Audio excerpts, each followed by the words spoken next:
The views expressed on Talk Real Solutions, hosted by Tyrone Thompson at TalkRealSolutions.com, are the views of Tyrone Thompson and do not reflect the views of TalkRealSolutions.com, YouTube, or etc. The content here belongs to Talk Real Solutions and its many contributors. Views and opinions expressed by all contributors belong to them and not TalkRealSolutions.com or Tyrone Thompson, the host, or etc. All data and information provided on the site is for informational purposes only. Talk Real Solutions makes no representations as to accuracy, completeness, correctness, suitability, or validity of any information on this site and will not be liable for any errors, omissions, or delays in this information or any losses, injuries, or damages arising from its display or use. All information is provided on an as-is basis. All right. Welcome to the show. This is Talk Real Solutions.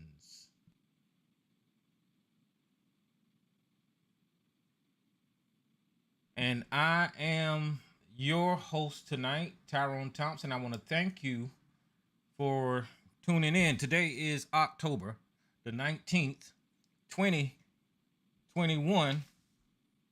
And I want to invite you to go to talkrealsolution.com. And on there, of course, you'll find the 3-point plan to Black empowerment and financial freedom. It has 3 points. The first point is to get together with like-minded people. The next point is to stop all unnecessary spending. And the final point is, as a unit, invest or save your money in a verified and trusted institution. A great goal would be for you to open a Black-owned business. And right above the 3-point plan, you have a link to African American-owned banks and credit unions. We could all start moving our money to these institutions to start practicing group economics today. And of course, you can check out the rest of the links and articles on the website and enjoy bruising the web. We got articles that run back years and all that kind of stuff. Browse around. We got plenty of stuff for you to enjoy over there.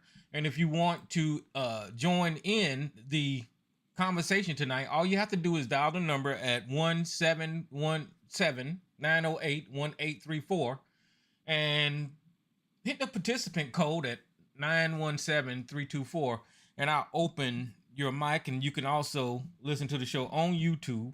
All you have to do, I think, we're in the algorithm enough. All you have to do is type in Talk Real Solutions. It should pop up if that's what you're looking for. Let me do that right quick, because I don't know. I don't never test this stuff. Talk Real Solutions. And yeah, it'll pop up. You'll see the live broadcast right now. You can listen on the show. I guess there ain't nobody else named Talk Real Solutions. So yeah, tonight's show I named our Republicans and conservatives are really dumb, huh? We'll get into all of that as the show progresses, and y'all know how I do. Y'all know I'll ramble and run my mouth for a little while, and then I'll open your lines and let you get in here and do whatever it is you need to do. Now, I know y'all been paying attention. You can't help it. You can't help but pay attention to what's going on in the news.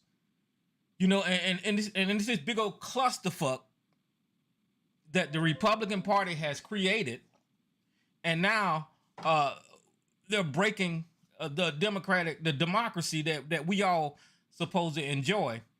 There's no Speaker of the House. They've already had 2 House votes. I think they're going to have a third one tomorrow, and they're still undecided on who the Speaker of the House is going to be. And why is that important, guys? Because Congress controls the pocketbook. They control spending, right? And they already put us on a 45-day hold to fund the government. I think it's an agenda for them people just to burn it all down the best way they can. They couldn't burn it down by holding the government hostage because they funded it for 45 more days. So now Matt Gaetz vacated the speakership with that stupid ass rule they came up with. Now there's no Speaker of the House. There's no way to fund the government after this time is up. So and they don't care. They don't care, and this is why I say these people don't give a crap about freedom. They don't give a crap about democracy. All they care about is power and making sure that they are the ones that are in power at all costs. And that's been the white American attitude ever since they came to these shores. They're the ones that need to be in power, but they are so stupid. They are so goddamn stupid that they don't realize that, hell, they are in charge. They are the ones that's controlling and pulling the strings. Right? I don't understand. Not unless you got the trailer park Billies and Sally's now getting power, and they don't realize that they in power, like Marjorie Taylor Greene. Marjorie Taylor Greene is a man. She look like a man to me. But you got the trailer park people that are actually getting in power, and they don't realize they're in power. You got the dumbass retarded Matt Gaetz, trailer park is in power, and they don't realize they're in power. They run the whole motherfucking planet basically, and they're wanting more power. They want to stomp on your neck and try to claim that you doing something that you ain't supposed to do, when they make up these things against critical race theory and banning books that has black history in it, and Ron DeSantis doing all of this anti-woke bullshit, and the police is beating our ass at traffic stops, and everything is going on against the black community, but they're the ones screaming victim by saying that the country is treating them bad, and they need to break down the government in order to fix it. It's the dumbest shit that I've ever seen. And that's not the only thing that was in the news today. In the news today, Sarge, if you're listening, you dumbass, Sidney Powell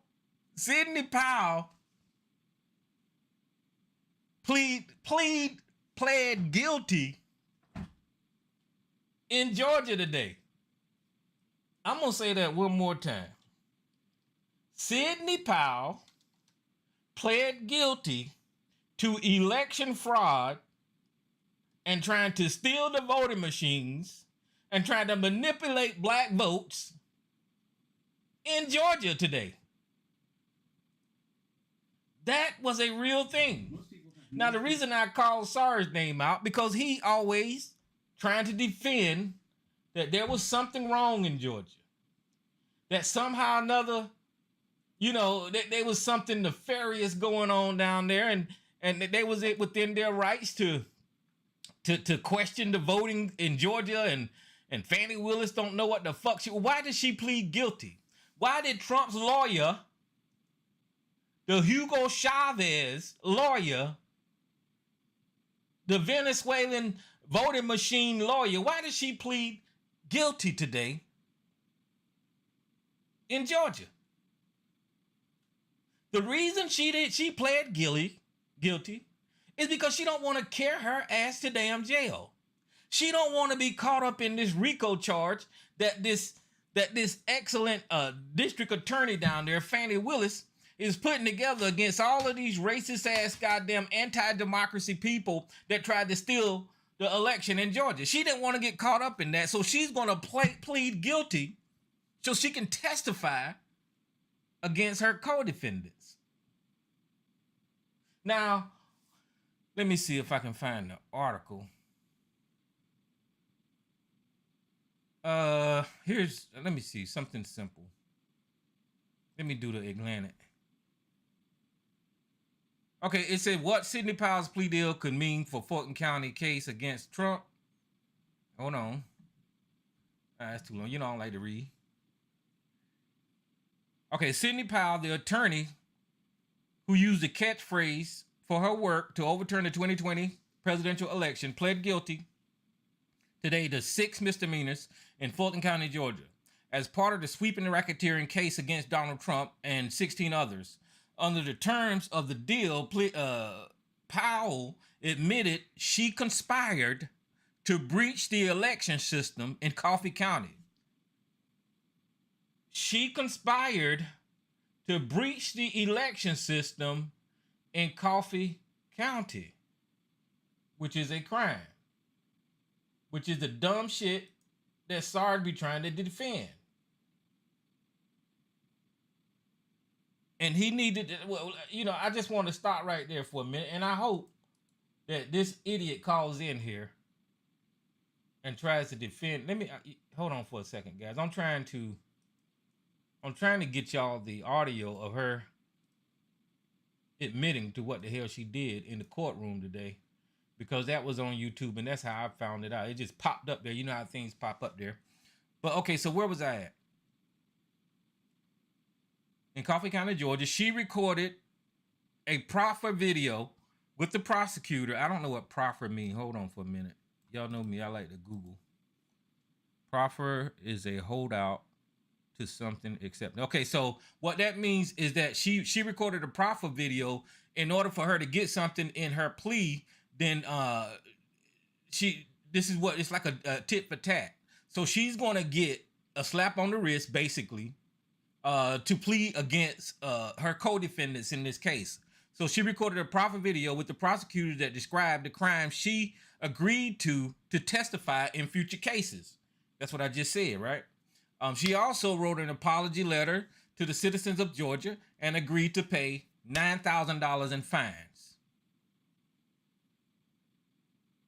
All right, so I guess in order for me to get the rest of the story, the Atlantic want me to pay. I'm not doing that. So y'all, Atlanta, I thought y'all was good, but now y'all doing like the New York Times and all that kind of bullshit.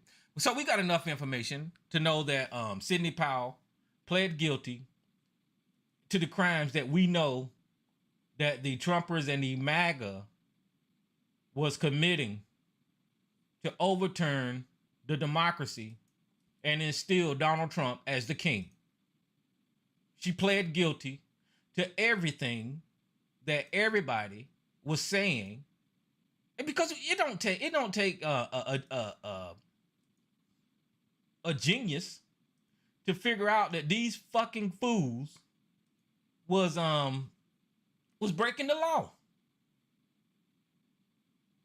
These people put their law license on the line for Donald Trump. They put their law license on the line for Donald Trump. And whenever they got in trouble, Donald Trump was nowhere to be seen. He didn't pay no attorney fees. He didn't help these people out. And Sidney Powell's case was coming up tomorrow, which is why you have the plea today. Her case was coming up tomorrow, and before she got caught up in that RICO shit, she said, "Hey, okay, Miss Fannie Willis, I can see that you serious now. I can see that you're serious. So I will rat on everybody else as long as you give me probation." And I think she got probation for about 6 years. As long as you give me probation, I'll pay a fine. I'll even write a sweet-ass letter for you to the citizens of Georgia and apologize for all the crimes that I committed against Georgia. This is an attorney. So whenever you listening to what the hell Sarge is saying about these Georgia had corruption and all of this kind of dumb shit, this lady went to law school and she know what the hell she was doing. She trying to save her ass. Here's the hearing, I think. Here it is. Listen. All right, Ms. Powell, I just have a few questions for you. Do you understand the nature of the charges that have been reaccused and that you would be pleading guilty to today? I do, sir.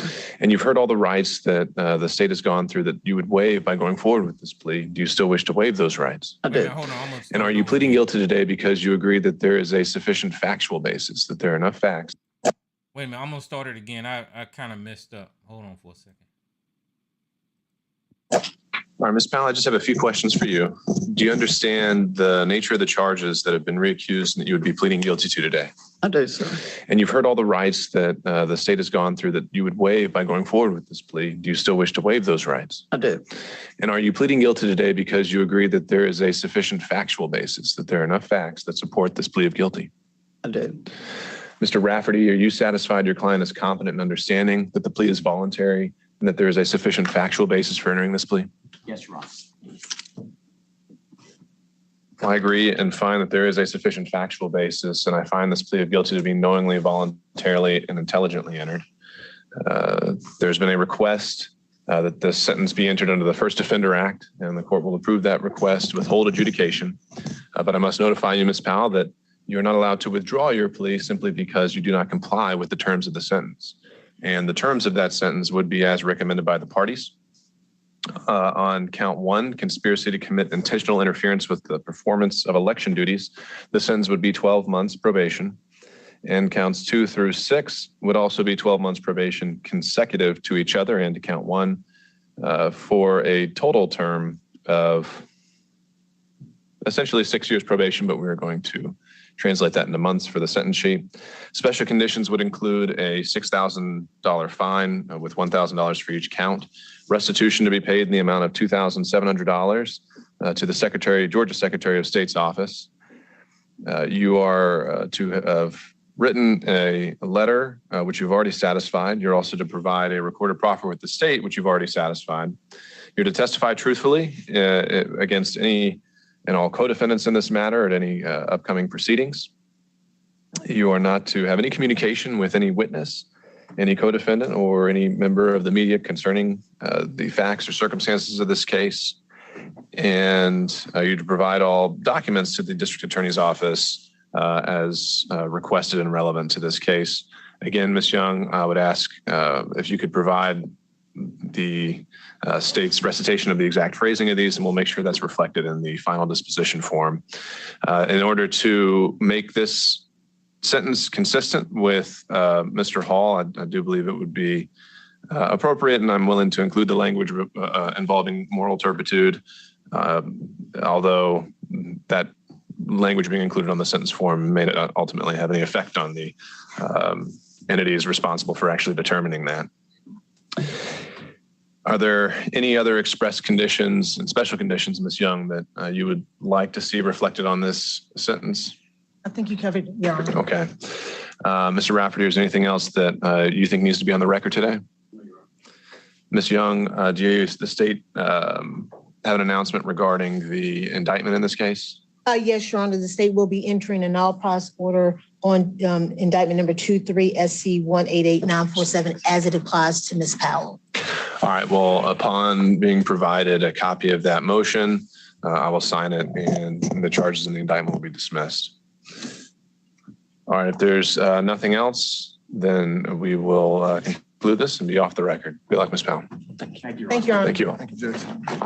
All right. So why is that significant?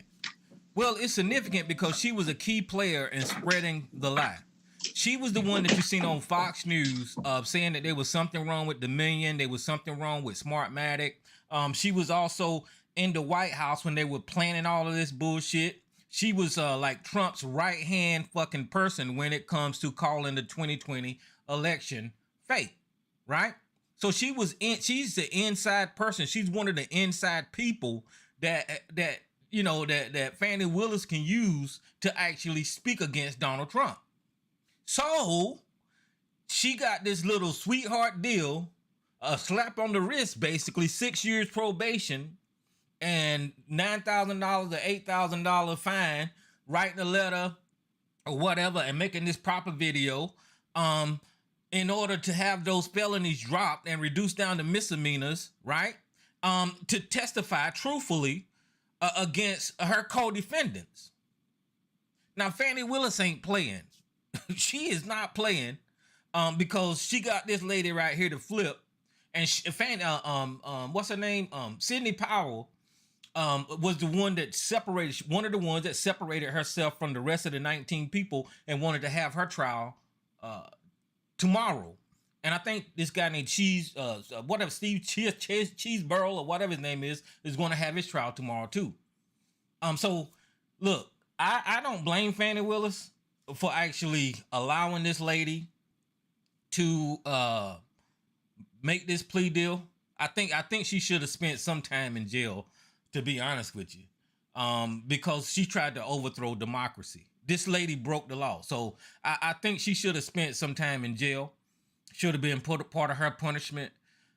because it's unfair for her to do what she did, for her to do what she did, break all those laws, and walk away with only probation. Now, I don't know if this is at the cost of her license or whatever, or you know, her career is jeopardized because of all this. I don't know. It should be, just like you know, because anybody that come in contact with Donald Trump, you know, they always losing their fucking careers. And I've heard that MAGA, who said that? I think they either said it on the Young Turks or what's the name out that the Midas Network. It said MAGA stands for Make Attorneys Get Attorneys. That, because every time there's an attorney that supports Donald Trump, that attorney gets in trouble and have to get their own attorney. So Donald Trump is bad news all the way around. And the reason I ask the questions are Republicans dumb and are conservatives really dumb is because you can see these people dropping like flies one at a time, losing their careers, all for Donald Trump, all for Donald Trump. And Donald Trump he's even going through court. You can see Donald Trump going through court, charge after charge, all these felonies, 91 counts or whatever the fuck. And these people, are y'all fucking stupid? Are you dumb?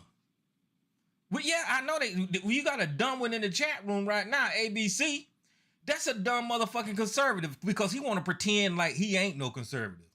He want to pretend he one of these sly conservatives. Want to sit down and say all the conservative shit, and then when you ask him what is his politics, he I don't even care. You a motherfucking lie. You care so much that you took horse pills, and I'm gonna remind you of that shit every time I think of it because I think that was the dumbest shit that anybody could ever do. This motherfucker actually told us that he took horse medicine, and he proud of it. He said the drug for parasites, a drug for stomach worms in a horse, can actually cure a motherfucking goddamn virus. This is what he did. And I tried to speak to him logically and say, sir, you know, stomach parasites in a horse is not the same thing as a virus. They're two completely different things. He didn't give a fuck. Long as Fox News told him to take the damn horse pills, he was gonna take the horse pills. You know, Donald Trump was pushing ivermectin. So this is why I say, are y'all fucking stupid? Are y'all just dumb? Look at what's going on in the House of Representatives right now. The House of Representatives is fucking broke. This country cannot pay its bills because you got all these racist ass white people that is barely in charge of the House of Representatives, and they can't even make up their mind as a fucking speaker, for a speaker of the House. So I just think they dumb, and guys, I don't know how. I don't know how we get past the fact that these people are in power now. I don't know how we get past, because people think that you're supposed to have two sides of the political system working in opposition together, and you come up with the best results. It ain't that way no more. It is not that way no more. The Republican Party is broke. There is no Republican Party.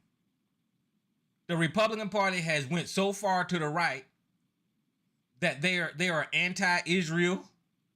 They are anti-democracy. They don't give a fuck about the Constitution. They don't give a shit about being criminals because they supporting a damn criminal. They don't care. The Republican Party is broke. There is no such thing as a Republican Party anymore, and the media need to recognize that. The media need to call that out for what it is. The media need to go ahead and embarrass anybody that supports Republicans, period. They try to separate them and say that there's MAGA Republicans and there's normal Republicans. No, there's fucking stupid ass Republicans, period. If you're a Republican, you're MAGA, period. There is no separation. The Republican Party turned into the Donald Trump Republican Party. That's what you're looking at now. So there is no middle of the road when it comes to Republicans. They're extremists. They support racists. They tried to overthrow democracy. The members include the Proud Boys, the Oath Keepers, the KKK. Hell, that last speaker that they were trying to put up there, Steve Scalise, said that he was David Duke without the drama or some bullshit. They literally, y'all think I'm lying? Steve Scalise. What is this? David Duke without the damn drama or some bull. He said the shit. David Duke without the baggage or whatever. I told y'all the KKK has taken over the damn Washington. I can't type, dog. Y'all know I got these. Yeah, there it go right there. There it go right there. What's that? The Missouri Independent.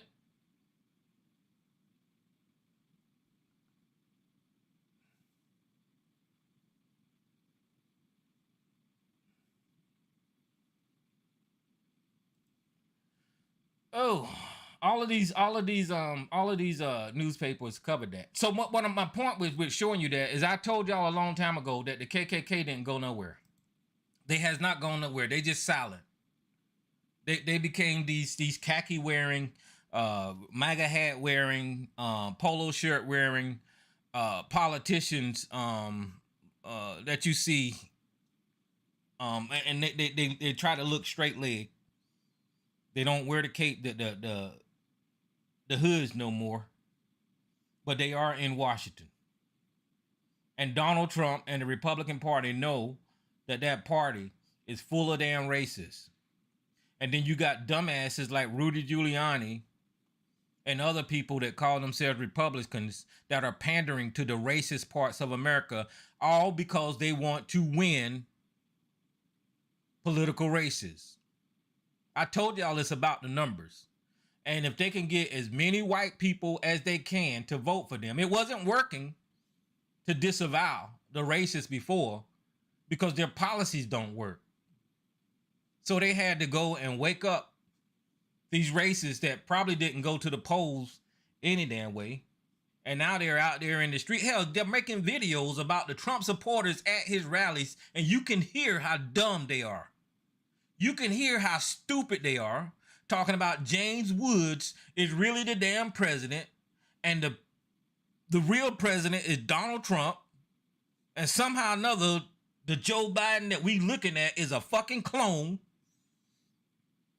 And I don't know, the lizard people, it's stupid. These motherfuckers are really dumb. That's that dumb shit that ABC and what's that boy name that used to, Mike Hood and all of these crazy motherfuckers that used to call in here. That's that shit y'all believe in. And that's the Republican Party. The QAnon conspiracy theory racist party is the Republican Party. That's what they are. So when I say there is no Republican Party, there is no Republican Party. Not like it used to be. And listen, the reason that this is important because both sides need to be criticized. But at this point in time, the Democrats look like they're the ones that has good sense. Because they're not making all these crazy ass headlines. Donald Trump has been in the headlines for 8 motherfucking years. There has not been a day for 8 years that motherfucker ain't been on TV or in somebody's goddamn newspaper. And that shit pisses me off because he's hogging up all the fucking time, every day with some bullshit going on. And they needed to just go ahead and lock his ass up when he committed his first crime. They should have impeached him, locked his ass up, and the country should have moved the fuck on. But no, y'all want us to protect your white daddy and try to take it easy with him. And he knew that. So he took advantage of that. And he just rolling right over. Now he's talking about, the impeachment was bullshit. No, you was on the phone with Vladimir Zelensky trying to cheat in your goddamn election. Oh, the second impeachment was bullshit. No, your supporters that you called to Washington, D.C. tried to literally overthrow the motherfucking government. That's why you got impeached. That's why Jack Smith is doing an investigation right now. Partly because of January the 6th, and partly because your dumbass took top secret documents out of fucking Washington and was showing it to the damn Chinese or Australians or whoever the fuck you was showing it to in your pool house, in your shitter, next to your shower. You had America's secrets just sitting out in the open. That's why they're fucking crimes. Are they stupid? Is people like Sarge really dumb? That's the question.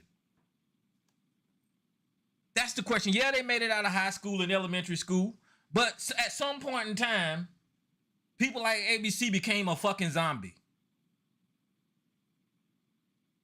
So ABC, call your ass in, because I need to know, are you dumb? That is my question. Are you dumb as fuck?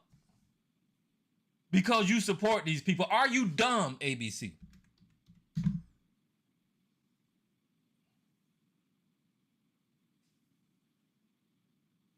That ain't, well, I mean, maybe I need another word, because dumb is not the word that I'm looking at. And I can't use the R word, I don't think.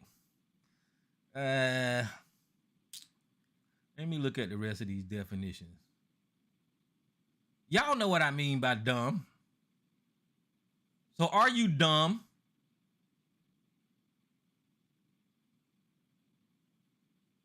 Oh, here we go. Yeah.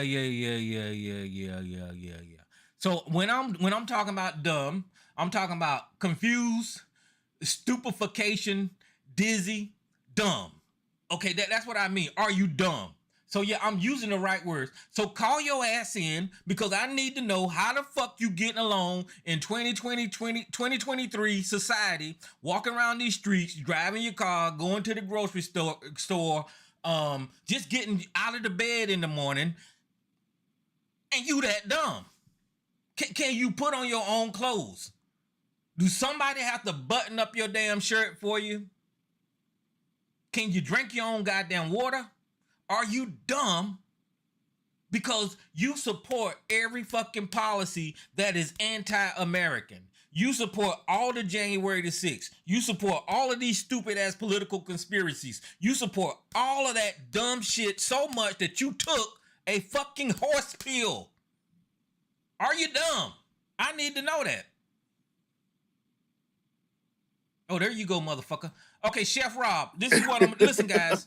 Chef Rob called me the other day, and he wanted to come on here and introduce himself. He's on BTR, and I'm going to let him share his information, and then he going to join the conversation with us. So Hey, Tyrone, he's been out don't the do it net at for the a same minute. time, man. Huh? Don't do it at the same time. I don't want to be trying to go against both of y'all. I want to address what you're saying. But you can do it, do him first, do me first, whatever.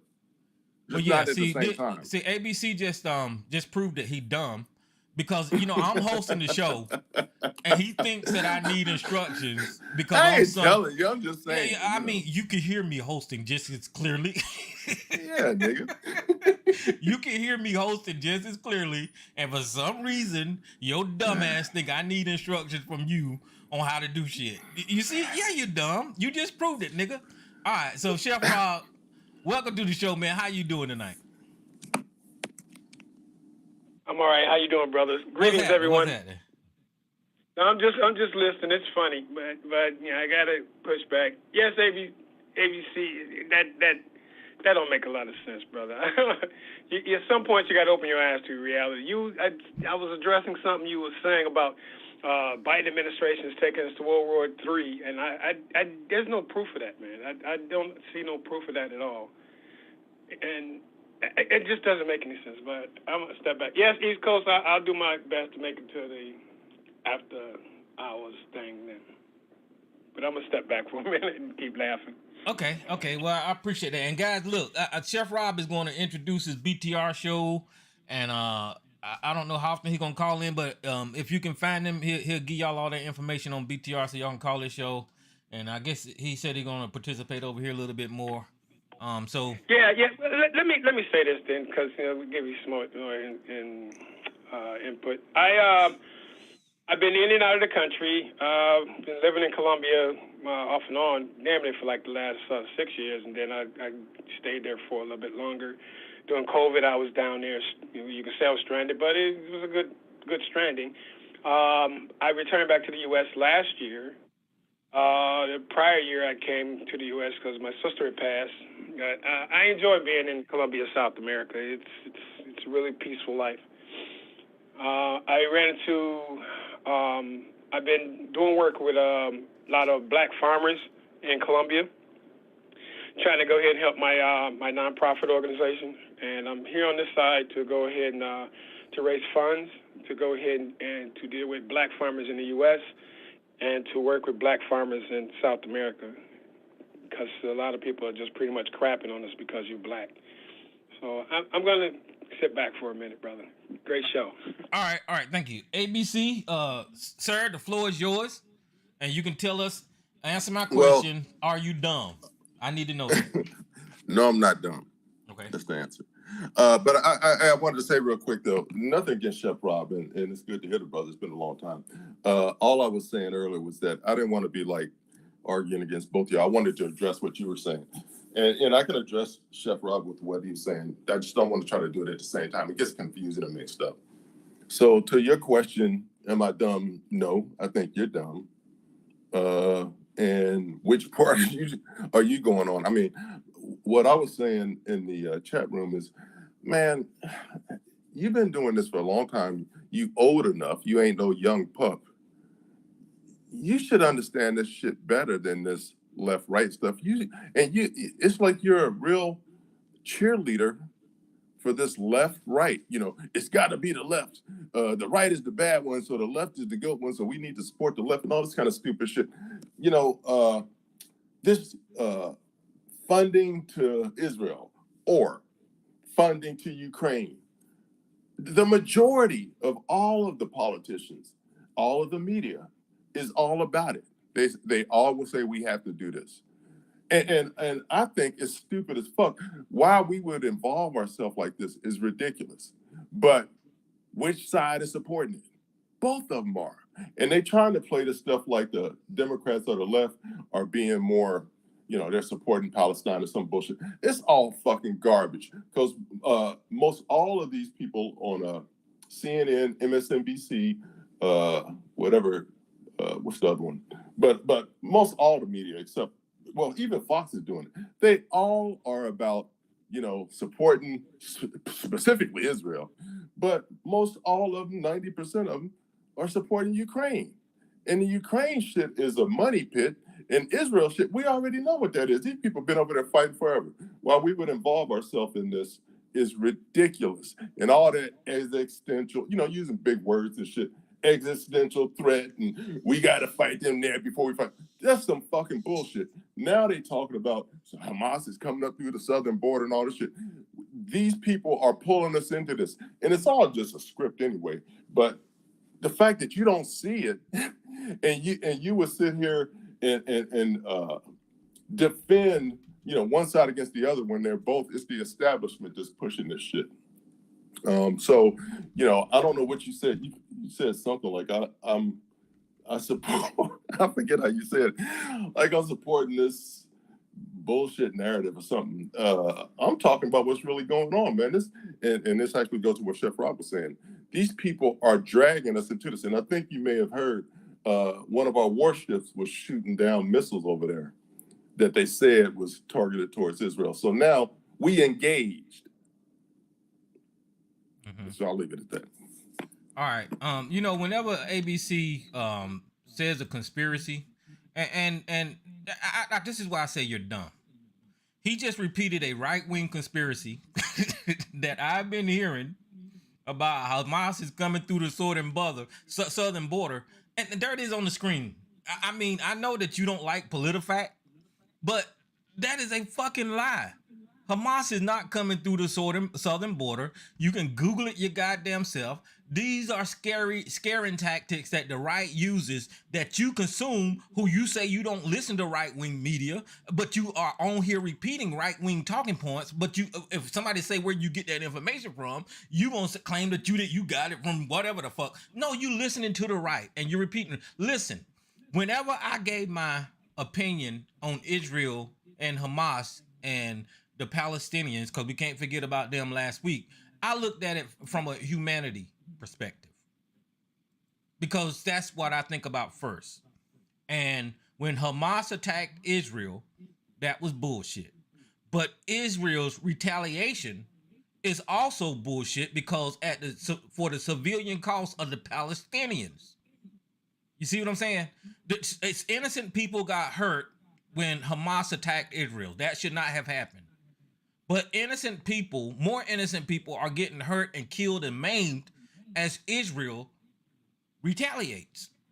And what my solution is that you're going to have to be surgical. If you're going to get rid of those terrorists in Hamas, you're going to have to track those individuals down and not just blanket bomb the goddamn country and kill people. It's not about the media's narrative with me, as so much it is with you, ABC. And I know you don't understand that. You don't understand it, because I don't give a fuck about the left, right, whatever the fuck you trying to accuse me of. That is just not the way I look at things. I look at things like you talk about Biden and all this kind of bullshit, right? I look at things that's what's best for the country, and what's best for the country is what's best for the people, right? And right now, if you look at the situation in Washington today, you can see, like I said years ago, the Republicans do not know how to govern, because this is the first time that the United States has been without a fucking Speaker of the House, I think ever. I don't know if it's ever or not. I probably will get corrected, but we ain't never been without a Speaker of the House. And the people that you support that made you take horse pills are the ones that's up there dysfunctional right now. The Marjorie Taylor Greens, the Lauren Bobas, the Matt Gaetz, the Jim Jordans, all these anti-vax motherfuckers are up there in disarray, don't know how to fucking govern. And these are the people that you listen to that made you, that told you that somehow or another COVID was fake and all this kind of bullshit. And these people don't know how to govern, ABC. So that's what I'm trying to point. Are you dumb? Do you not see that? So I just, because you're throwing a lot of stuff at the wall, and we'd end up taking up the whole show trying to address everything. I want to address a couple of things. One is this thing about Hamas at the border. So you got PolitiFact, and it says whatever. Okay, this is CBS. What is this? CBS News, and it's dated October the 11th. CBS News. Now, they don't say Hamas has come through the border. Okay, then that's why I don't need to hear it then. No, wait a minute, nigga. Go ahead. Listen to what it says. There's been a marked increase in Border Patrol apprehensions of individuals with matches on the U.S. terror watch list over the past 2 years, but they represent a tiny fraction of all migrants processed along the southern border. Such incidents are more common along the U.S.-Canada border, and not all those on the watch list are suspected terrorists. Okay. Still, there are valid concerns about whether the U.S. has sufficient tools to ensure it detains all national security threats, including those entering the country. One more thing. It says, and this is a quote, "Are terrorists flooding across the border? Probably not," said Teresa Cardinal Brown, a former Department of Homeland Security official under Presidents George Bush and Barack Obama. Then she says, but at the same time, it is true that the large number of people arriving does have national security implications. Now, that's CBS News. They ain't saying this specifically happened or this specifically happened, but they're acknowledging that people have been apprehended that have, how did they say it? National security matches or something like that. to some of these things. Yeah, they're on the terrorist watch list. I got you. Go ahead. Yeah, the terrorist watch list. So is that Hamas? Well, they don't say who it is. They just says that they got matches to on the terrorist watch list. So could be Hamas, could be who knows who the hell it is. But how many different terrorist watch lists are there? I mean, and particularly coming up from the southern border. And the main point about it is that we are being drawn into this through our unflinching support of this. It's a powder keg over there, and we all know it is, and we all know that America is looked at as the big the money bags or whatever for Israel, and we are. The UN they just came up with, you probably heard about this. They just came up with the declaration. I forget how they called it thing, but they said, hey, we're against killing of civilians. And it was pretty much just basically what it said. I mean, it might have been phrased a little bit differently, but that was it. The U.S. vetoed it. And this has to do with that whole thing with, Israel is going in there and they're just wiping these people out. They're exterminating these people. They push. I ain't trying to start that whole thing. Again, it takes up too much time, but Biden just gave his speech. I don't know if you covered that or if you said anything about it, but he's like, we about to give all this money, $100 billion to them in Ukraine. And then it's supposed to be like, I think 30 million, 70 million between those two.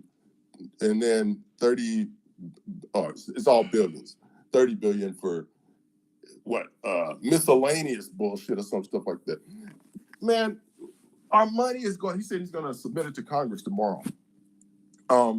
We are giving all this money to these people, to these war countries, and we're on the wrong side of both of these. So we're getting pulled into it. And I know that Chef Rob was saying, no, that ain't true, or there's no facts for that. Well, look, you got to use some discernment, man. We do know that Israel went over there and took that land from those people. And you don't have to agree necessarily with one against the other. But the fact is, this is why that turmoil is staying over there.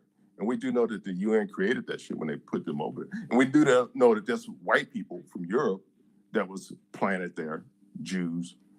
So, of course it creates this hostility and stuff. And we're on their side. And all this stuff, we spend more time crying about what supposedly Hamas did against them. And we ain't saying nothing about this retaliation.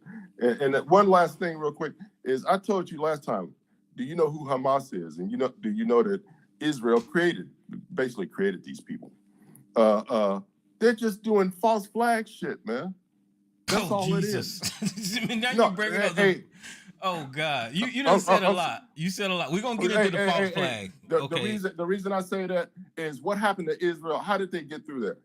Israel supposedly don't know nothing about it. And the CIA and Egypt both said they warned Israel. Oh, Jesus And Christ. then once they came through, they said there was like 6 to 12 hours that Israel didn't respond.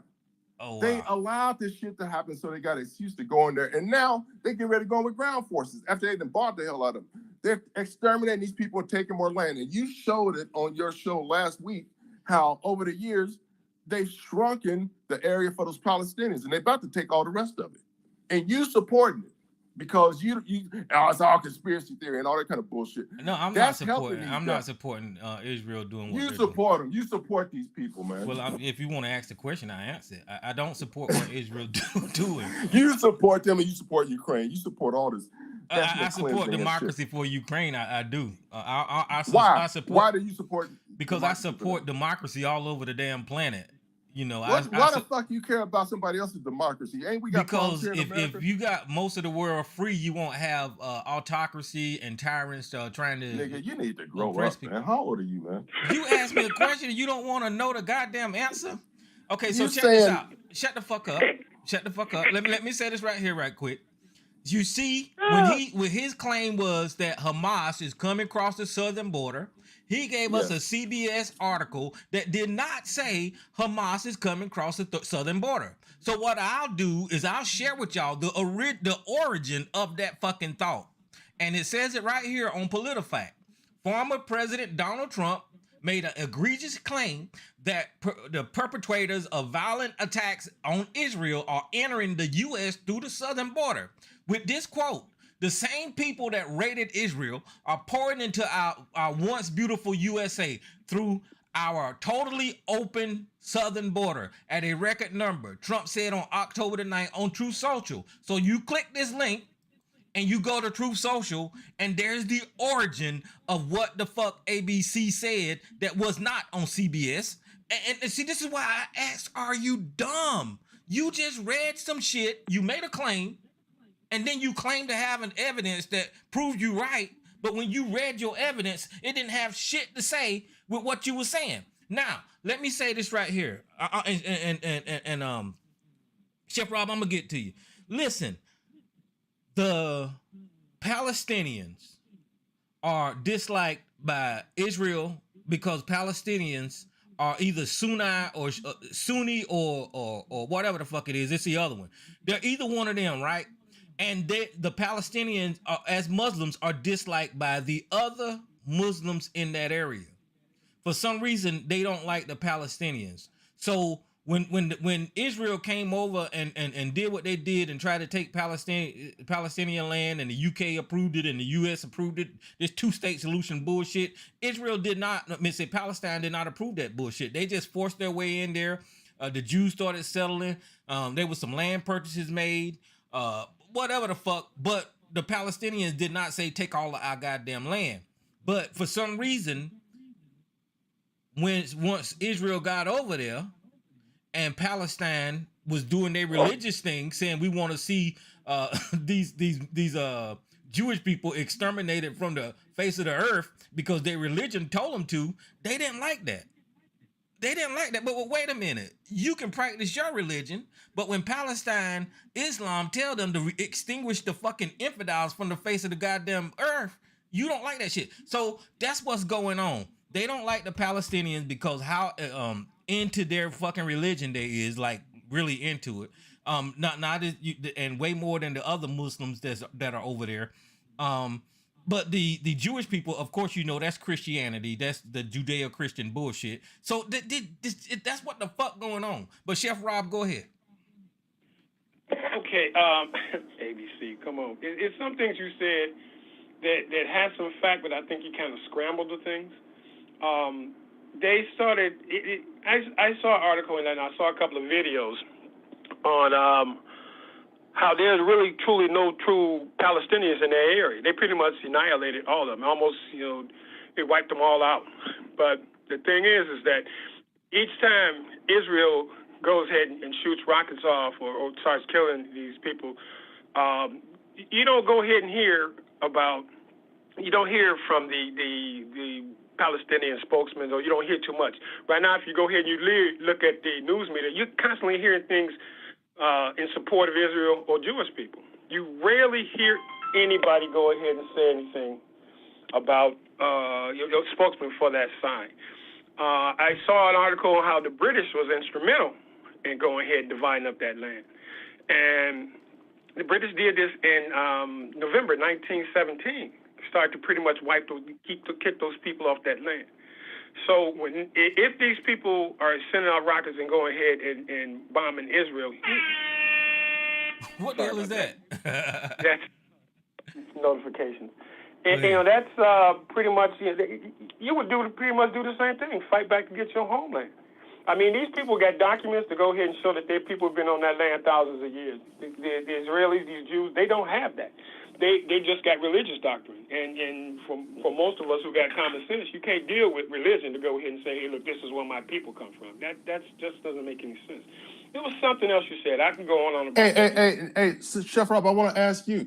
I don't know if there's a disconnect or something, but I'm on your side for what you're saying about Israel and what you just explained.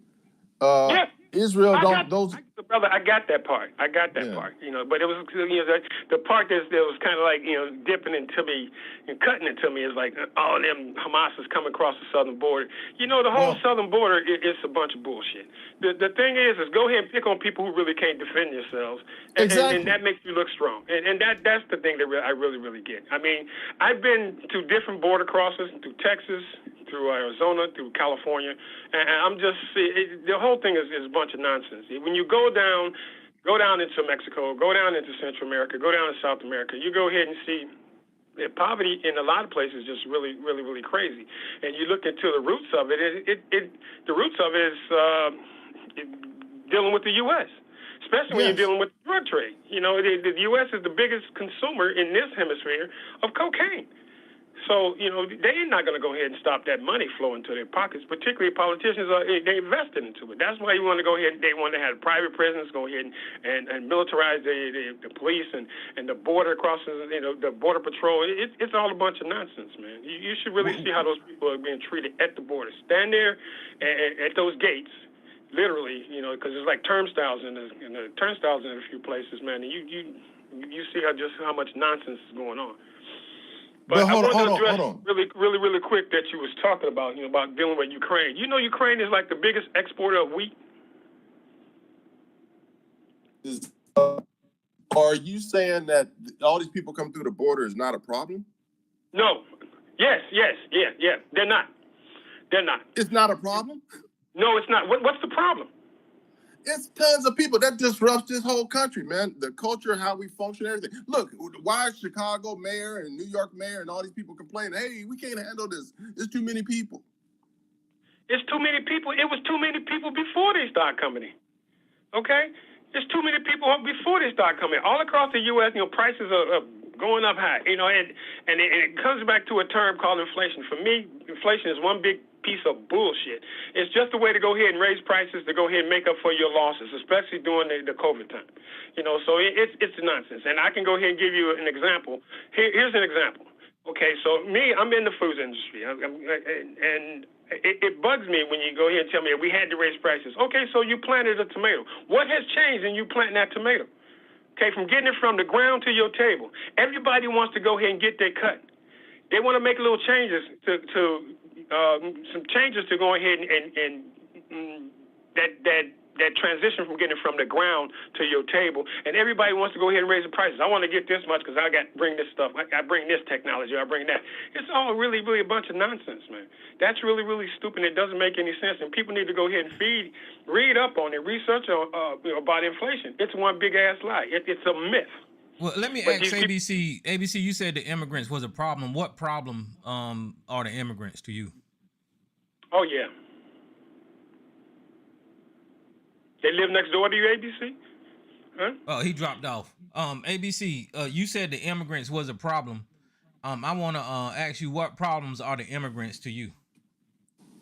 Okay. I'm sorry, my line dropped, and I'm gonna have to get off the line here. We got something going on, but I just want to say, and I missed the last part. The main thing I heard was Chef Rob said that all these people coming through the border is not a problem. I don't even know how to answer that, man. If you think it's okay that we got all these people coming through the border, and I think that any government agency pointed out the problem, brother. You have not pointed out the problem. You got a problem. You have not pointed out the problem. Yeah, what problem are they to you, ABC? Our resources. You know, now we got to spend all this money. They're putting these people up in hotels and stuff, spending money.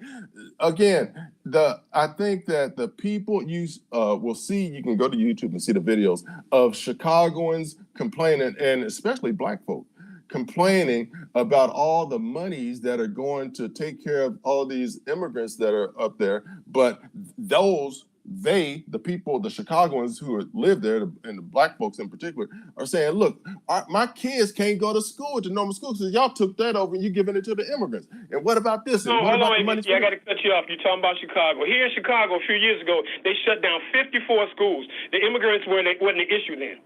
So why did you shut down 54 schools? And at the same time, politicians, the local politicians, aldermen, increased their pay? Why are these Black people in Chicago complaining? Deal with what I just put on the table, brother. Listen. I accept what you're saying. You there, you know that. I ain't arguing against it. You know it. So I don't have a problem with what you're saying. So then my question to you is, why are all these people complaining, particularly Black folk, complaining against that mayor in Chicago? Why?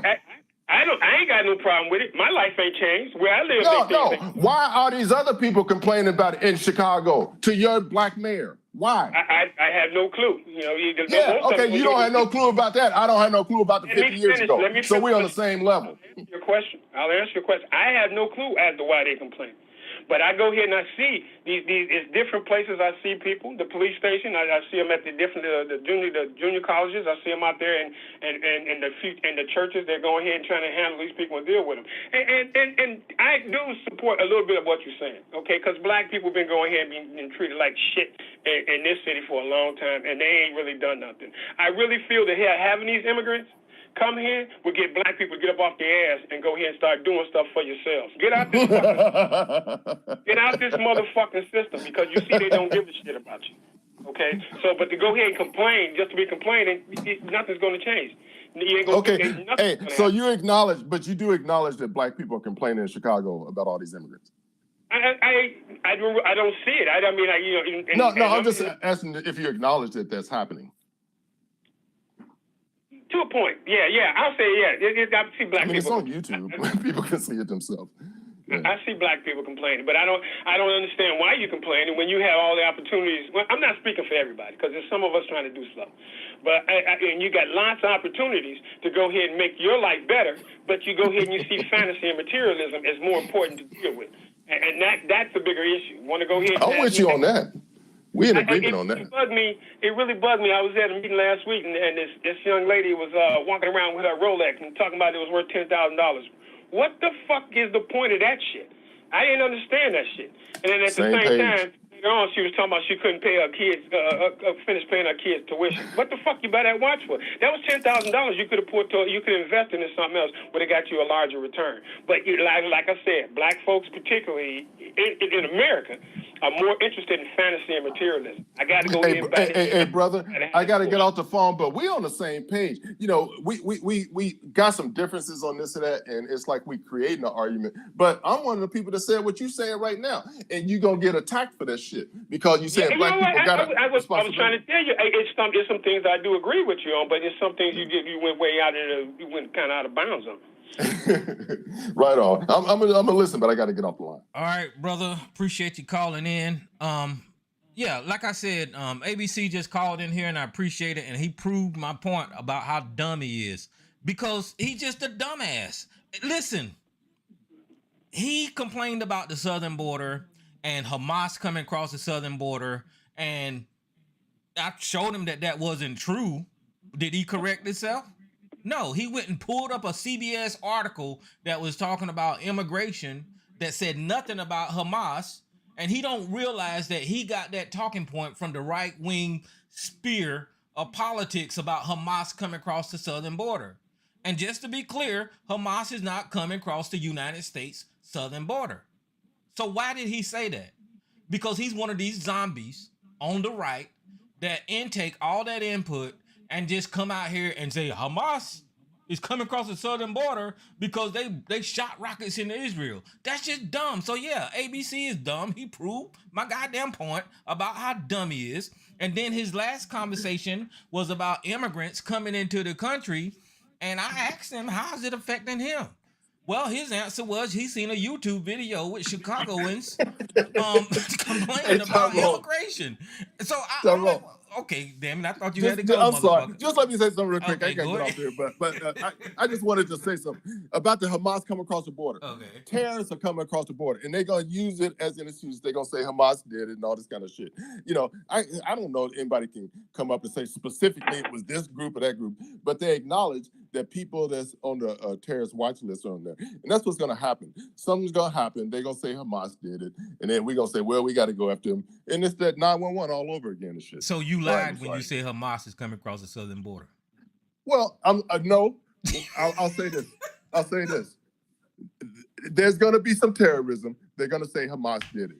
Do you realize you said Hamas is coming across the southern border, ABC? Yeah, I do. I realize that. So is that a correct statement or not? Well, it's going to be called Hamas. That's what I'm saying. There's going to be something happen, and they're going to say Hamas did it, and they got here through the border. That's what I'm saying. Is it really Hamas? Well, you know, probably not. I don't know. But they're going to say it's Hamas, and that's what's going to pull us in there even deeper. Okay. Thank you, sir. Did you Now, see, I gave him plenty of time to explain himself, and he still proved that he's a dumbass. But go ahead, Chef Rob. No, but did you see the types of people that have come across the southern border? I mean, it's there are people literally coming from all across the planet coming through the southern border. Yeah. So focusing in on a small group of individuals, it just doesn't make any sense. And the U.S.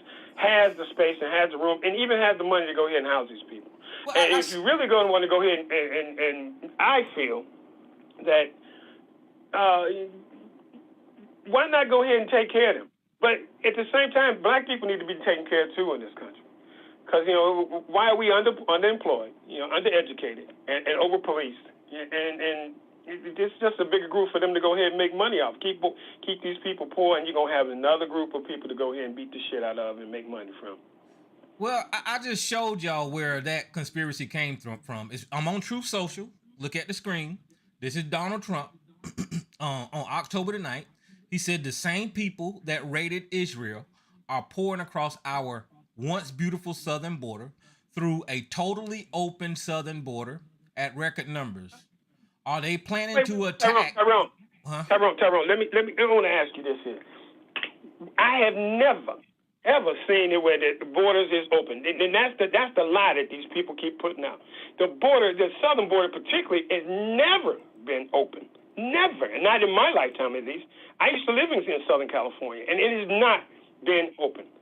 Mm-hmm. Well, I agree with you. I'm just giving you what Donald Trump is saying, and the rest of the Senate say, are they planning to attack within our country?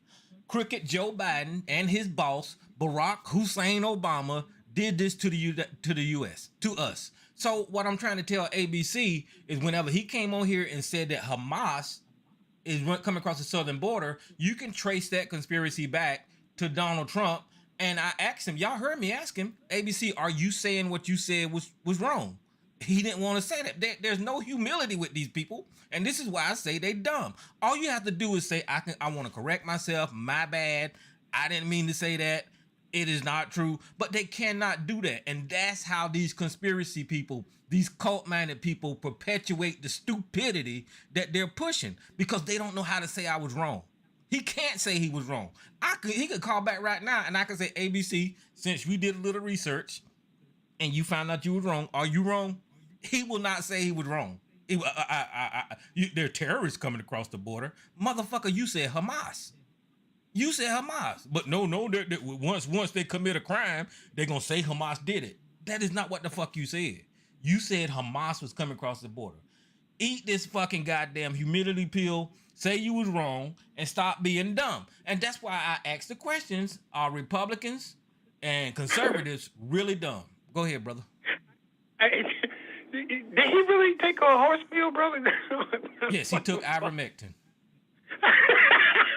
he took ivermectin, and he proud of it. I mean, if he called back in, he'll tell you he took it. Man! He can be proud of it and all that kind of stuff, but that is not. Ivermectin is for parasites in horse stomachs or some shit like that, right? It's not for viruses. Yeah. So, that Joe Rogan and Fox News and these quackpot doctors told these guys to take that horse pill, and ABC was right in the front of the line, ready to take it.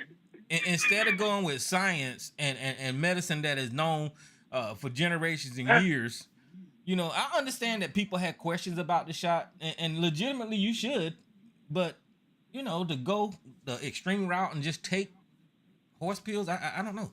But I got Miss Elisa on the line. Miss Elisa, welcome to the show. How you doing tonight, sis? I'm doing okay. How are you doing, Tyrone? And hi, Chef Rob. It's been a long time hearing your voice.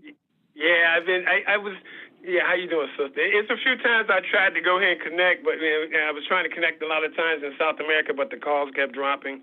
So, I just kept enjoying and, drinking coconut drinks and, and laying in hammock. Sorry. And listening to the foolishness. I'm only over here one night a week, but there's still a lot of foolishness. Man, one night I did kind of get through, and I didn't. I just was listening. It had me laughing so hard. I got 2 hammocks in my backyard and down there at my place in Columbia, and I fell out that hammock just laughing so much, man. That was too much. I know that's right. I know that's right. But Tyrone, let me just say, if ABC is still listening, Mm-hmm. I agree with a good bit of what he was saying about the United States, both sides of the aisle. It's, they stand with Israel.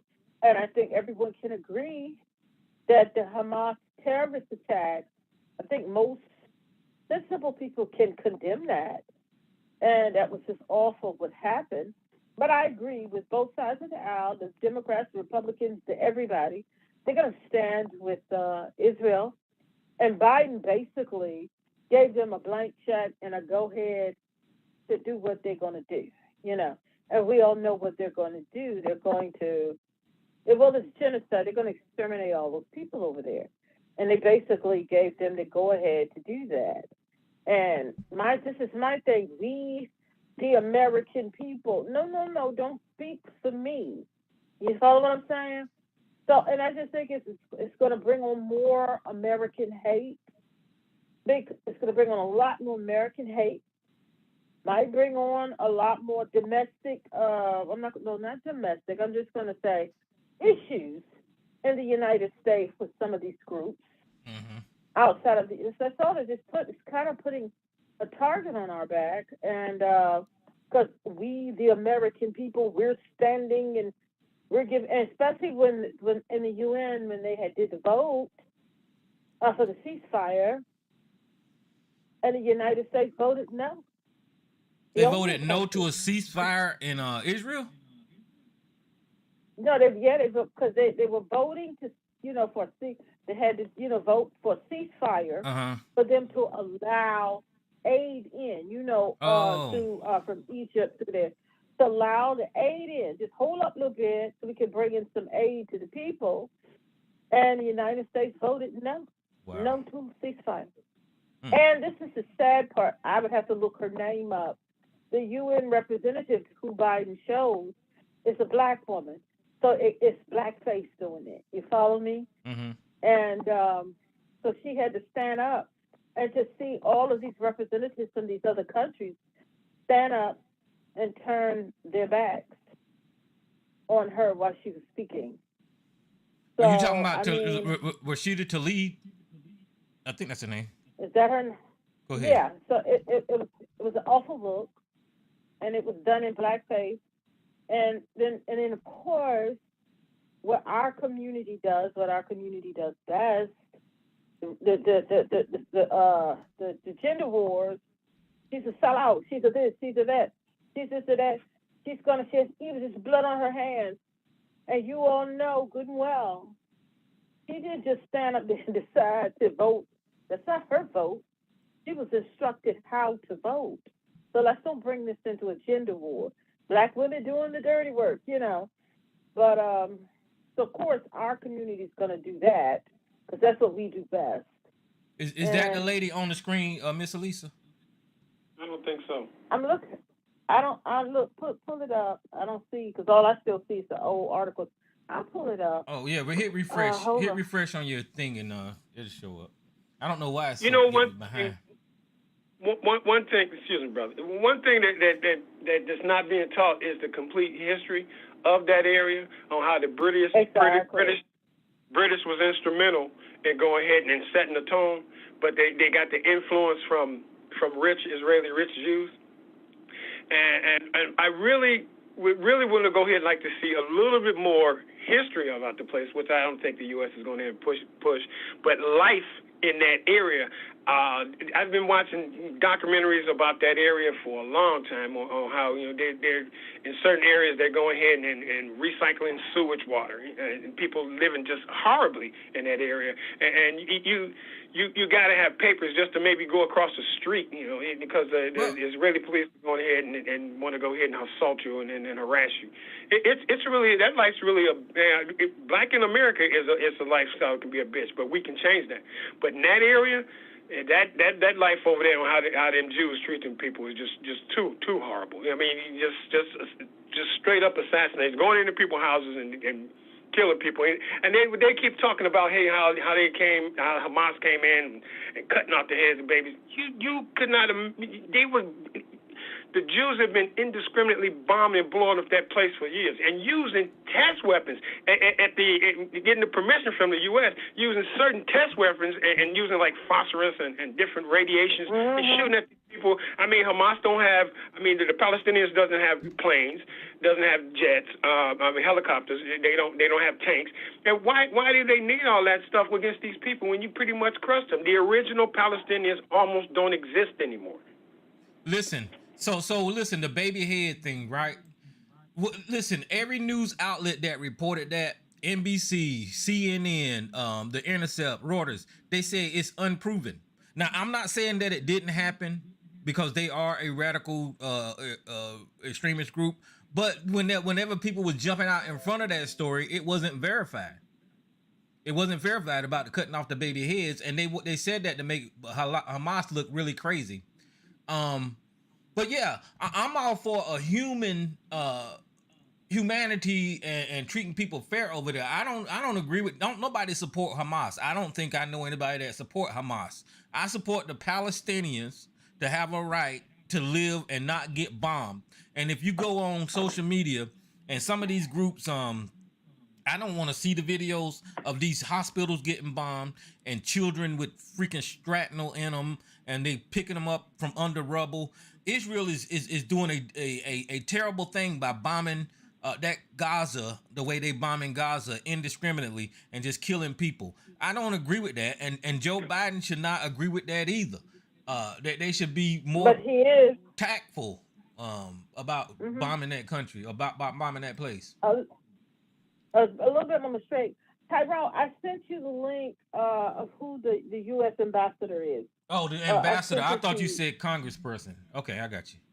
Oh no, I might have said that, but no, it's the U.S. ambassador. Tyrone, let me make a quick point. I mean, people call them the Palestinians, Hamas, whatever. They call them terrorist extremists. There's no more extreme terrorists than the Jews and the Israelis, and they've been going ahead and killing people literally around the planet. Well, I mean, to that point, Chef Rob, we can't speak about the Holocaust, and we can't speak about what the Jews went through in Germany without saying it a certain way.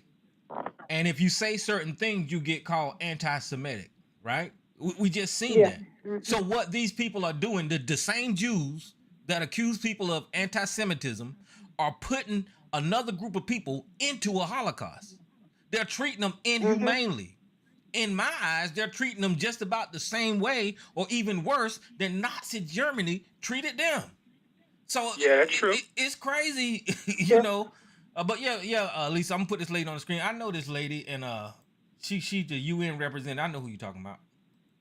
Yeah, and it just looks, it's in black, and it's done to vote no to the ceasefire, and it's done in blackface. A black woman of all things. But that's not her decision. She can't get up there and decide what to vote on. She can't. That's not up to her. So the gender wars I saw online was starting. Only one president that we've had in our lifetime, in my lifetime, I should say, Jimmy Carter. He wrote a whole book about the occupation of the Palestinians over there in Gaza, and he was very outspoken about that. He's like the only president, U.S. president. I don't know. I have to say only because some of them may have spoke on it somewhere, at some point. But he wrote a whole book about that, the occupation over there, and he calls it Palestine. And so someone pulled up. And I remember when he was doing all this talking about this, I was very young, so a lot of it I didn't understand. And he calls it Palestine. He said there's no such thing as Israel, that those people's land was taken from them, and how the Palestinian people has been treated for 50, 70 years, or longer than that, how they have been treated. And the United States gives it a rubber stamp. Now, there are videos when Jimmy Carter was on Meet the Press and different other shows promoting his book about that. Let me get the name of the book. But he's the only U.S. president that I have ever heard that speaks about that and tells the complete truth about that. Let me see. I'm gonna pull it up right now. The name of the book. But he's the only U.S. president that has ever, Jimmy Carter, that has spoke. Let me see, Palestinian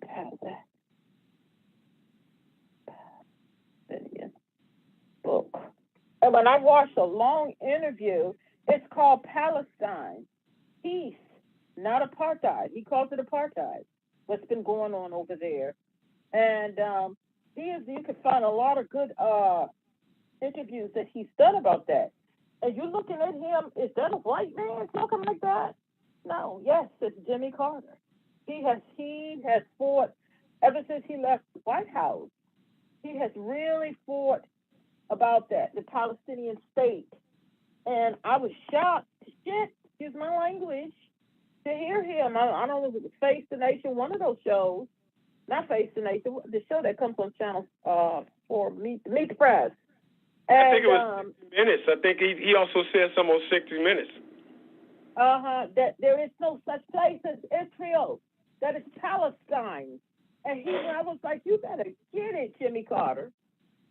So, I mean, the average person who wants to know the truth, you can find out the truth because it's out here. And just like last week when Sarge came on here, yeah, that's what I was going to speak all the way about. back to the Ottoman War. And see, Tyrone, me and you, we couldn't argue him down because that's what he does. Mm-hmm. He throws out blah, blah, blah, blah, blah, blah. He just going like the tongue just wagging. And I don't like to speak on things unless I have it verified. You see what I'm saying? Right. So it's just like, well, let him go. Let him go ahead and go because I don't want to put out false information. But a lot of the stuff that he was talking about, and this is the one thing that got me. Like he said, Palestine didn't exist. It never existed. It didn't exist. Why? Because Europe, Britain said it never. It only exactly. existed. That's exactly right. That don't mean those people didn't live there, and that don't mean that won't they land. So yeah, exactly. That wasn't their land. It didn't exist until they said we're going to split it up, one part Palestine, one part Israel, but for them to have them a nation. Then it existed, but only half of it existed. But it didn't exist because they didn't say it existed. Right. So that's the thing that really got to me, because the white man, the Brits, didn't say it existed. Palestine most definitely did exist. It's because they were occupying it and had control of it, so it don't exist. So it's that type of stuff. But people can find out the truth about what went over there. The state of those people, how they have been living and why they are fighting. Yes, I condemn Hamas for that terrorist attack because those are innocent people. But then you look at it this way. You have people talking on both sides of their heads on this thing. They're saying that the Hamas killed innocent people. Hamas killed innocent people. But then when some of the people that's over there, some of the leaders that is a part of Netanyahu's administration, because they're far right. They have said, himself has said things like, all of the Palestinians are Hamas. They're all guilty for what Hamas did. Hamas did this, so all of the Palestinian people are guilty. Well, who can play that game? Look how the Palestinians has been treated by Israel for all this long time. Yep. Look at and there's certain things Netanyahu go against the peace treaties and things and steady push those settlements out, regardless of what's done. Look at how he has treated them. You all voted Netanyahu in, so all of you are guilty. You're all this, you're all that. So how can it be the Palestinian people are Hamas, they're guilty for Hamas, but that makes the same thing. So you're saying there's no innocent people on the Palestinian side because they voted in Hamas, 18 years ago, however long that was ago. But you all voted in Netanyahu. And look at the things that he's done. So you're all guilty. So it's the same thing. People talking about both sides of the thing. And then for Biden to sit up there with his old decrepit behind. I hate to talk. I'm not an ageist because we all hope to live to be his age, but to say that you can speak on the innocent people of Ukraine when that war started and the bombings and how they were getting killed. You have to for the innocent people. You have to look out. You can't just bomb these innocent people. But then you give Israel a blank check to do the same. What about those innocent people in Palestine? So you got everybody talking on both sides of they mouth on this thing. You know, a lot of people talking on both sides of their mouth. Two things can be right. You can condemn Hamas for their attack, and you can condemn Israel for their genocide of what's going on with the Palestinian people. Two things can be right at the same time. And a lot of people, you don't have to take sides. Just condemn terror. Condemn all this death and destruction. Condemn that. You don't have to take sides. Like I'm on the side of the Israelis. I'm on the side of the Palestinians. To hell with Hamas through Netanyahu. I'm on the side of innocence. Right. The innocent Palestinians, and don't be over there killing the innocent Israelis. But if they can say they all the same over there, they can say the same thing about Israel. Y'all all the same too. There are no innocents when you treat my people like dirt. There is no same thing. And people not even realizing they're talking about both sides. And Biden. And then I heard people saying, well, this is Biden's fault. No, That's it's not crazy. necessarily Biden's fault. Yeah. The United States plays a role in the country has played a role in this terror that has been going on over there for decades. So you can't just blame Biden. This has been going on a long, long time. No, if it's anybody's fault, it's Donald Trump because he moved the capital to Jerusalem, and that was a big old point of contention with the Palestinians over there. If anybody to blame for anger over there, it's Donald Trump. Well, he's a part of the blame too. Mm-hmm. But you can't just pinpoint one person. America has backed this terror. They have backed this. They're backing this current genocide. They have backed the apartheid state of those people out there in Gaza. So It's the entire country, and it has lasted for decades and decades. So you can't really pinpoint it. All of them played a role. But then I saw some black maggots were saying, well, if Trump was president, it wouldn't be no war. Okay, keep thinking that. But if Trump was president, I think it would be far worse. Yeah, them people crazy. Why. Trump would have sent drones over there from the U.S., and this would have been over with last week. This would have been over with Palestine. What's left of Palestine will be gone if Trump was the president. And do not think any different. Do not think any different. And Trump was itching to start a war with Iran, and that's what they claim. They don't want them to interfere into this thing. But I don't. It's the whole. Well, yeah, thing they're crazy. awful. Israel is full of mess too because I think it was reported that a hospital was bombed over there. First, the reporting was Israel dropped bombs on the hospital, and then they put out an apology letter. And then when they got so much pushback because of how many innocent people were killed, they were saying that Hamas, the hospital was based for Hamas in the basement or whatever, and that's the reason that they shot the hospital. Then they said that Hamas blew up the hospital. So Israel is full of crap. They knew they blew up their hospital and killed all them innocent people in there, and now they're trying to blame it on Hamas.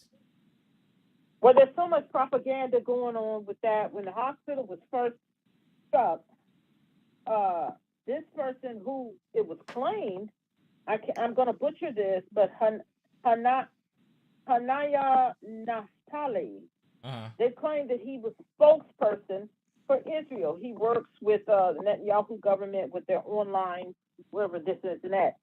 He tweeted after the hospital was bombed that Israel bombed the hospital and they killed several Hamas leaders inside. And then it didn't take long for the reaction from the world, like, oh my God, oh my God, oh my God. He deleted the tweet, and then when he was asked about it, then he tried to gaslight and start bringing up this, that, and the third. And then the Israelis said that Hamas did it.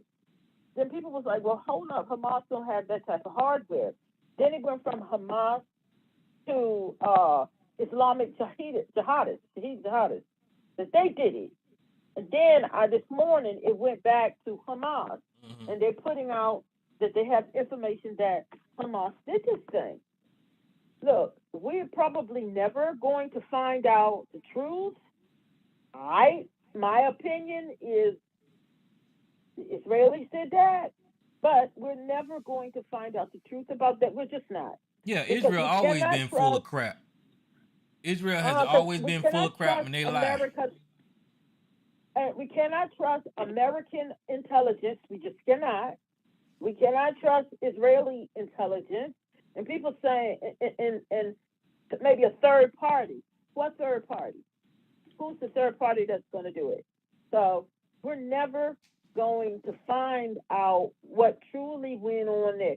People can have their opinions. I have my opinion of what I think happened, but we're never going to get that because they've been committing war crimes the entire time, bombing up these neighborhoods and killing these people. And the sad thing is, ever since this thing started, I haven't been really paying a lot of attention to what was going on in Palestine. You would hear much flare-ups from time to time, but over here in TRS, we have been doing stories about the different things that Netanyahu and his administration has been up to. I mean, he has charges and all kind of things against him. I lost my train of thought. But I haven't been keeping up with what's been going on over in Palestine. A little bit with Israel and the different things that's going on, but I don't know. Well, I This mean, whole thing for me is, to hear about. yeah, okay, I remember what I was going. Go ahead. to say. This is important. And then after doing more looking into Palestinians, they're like half of their population, because they're they don't have the best medical care in this because they're not living in an open air prison. So their life expectancy is shorter than most places. Half their population is children.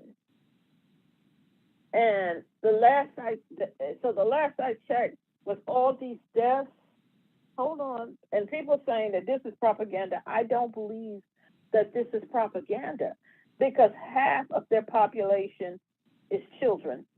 And let me give you the last death total of the amount of children, because I saw it earlier today. Oh, no, I'm not getting it. Wait a minute. And more is trapped. So far, now this could be, but so far they're saying over 6,000 children and babies have been killed over there.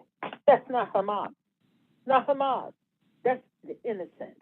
Yeah, because if they kill 6,000 Hamas people, they won't be no more Hamas. There won't be no more.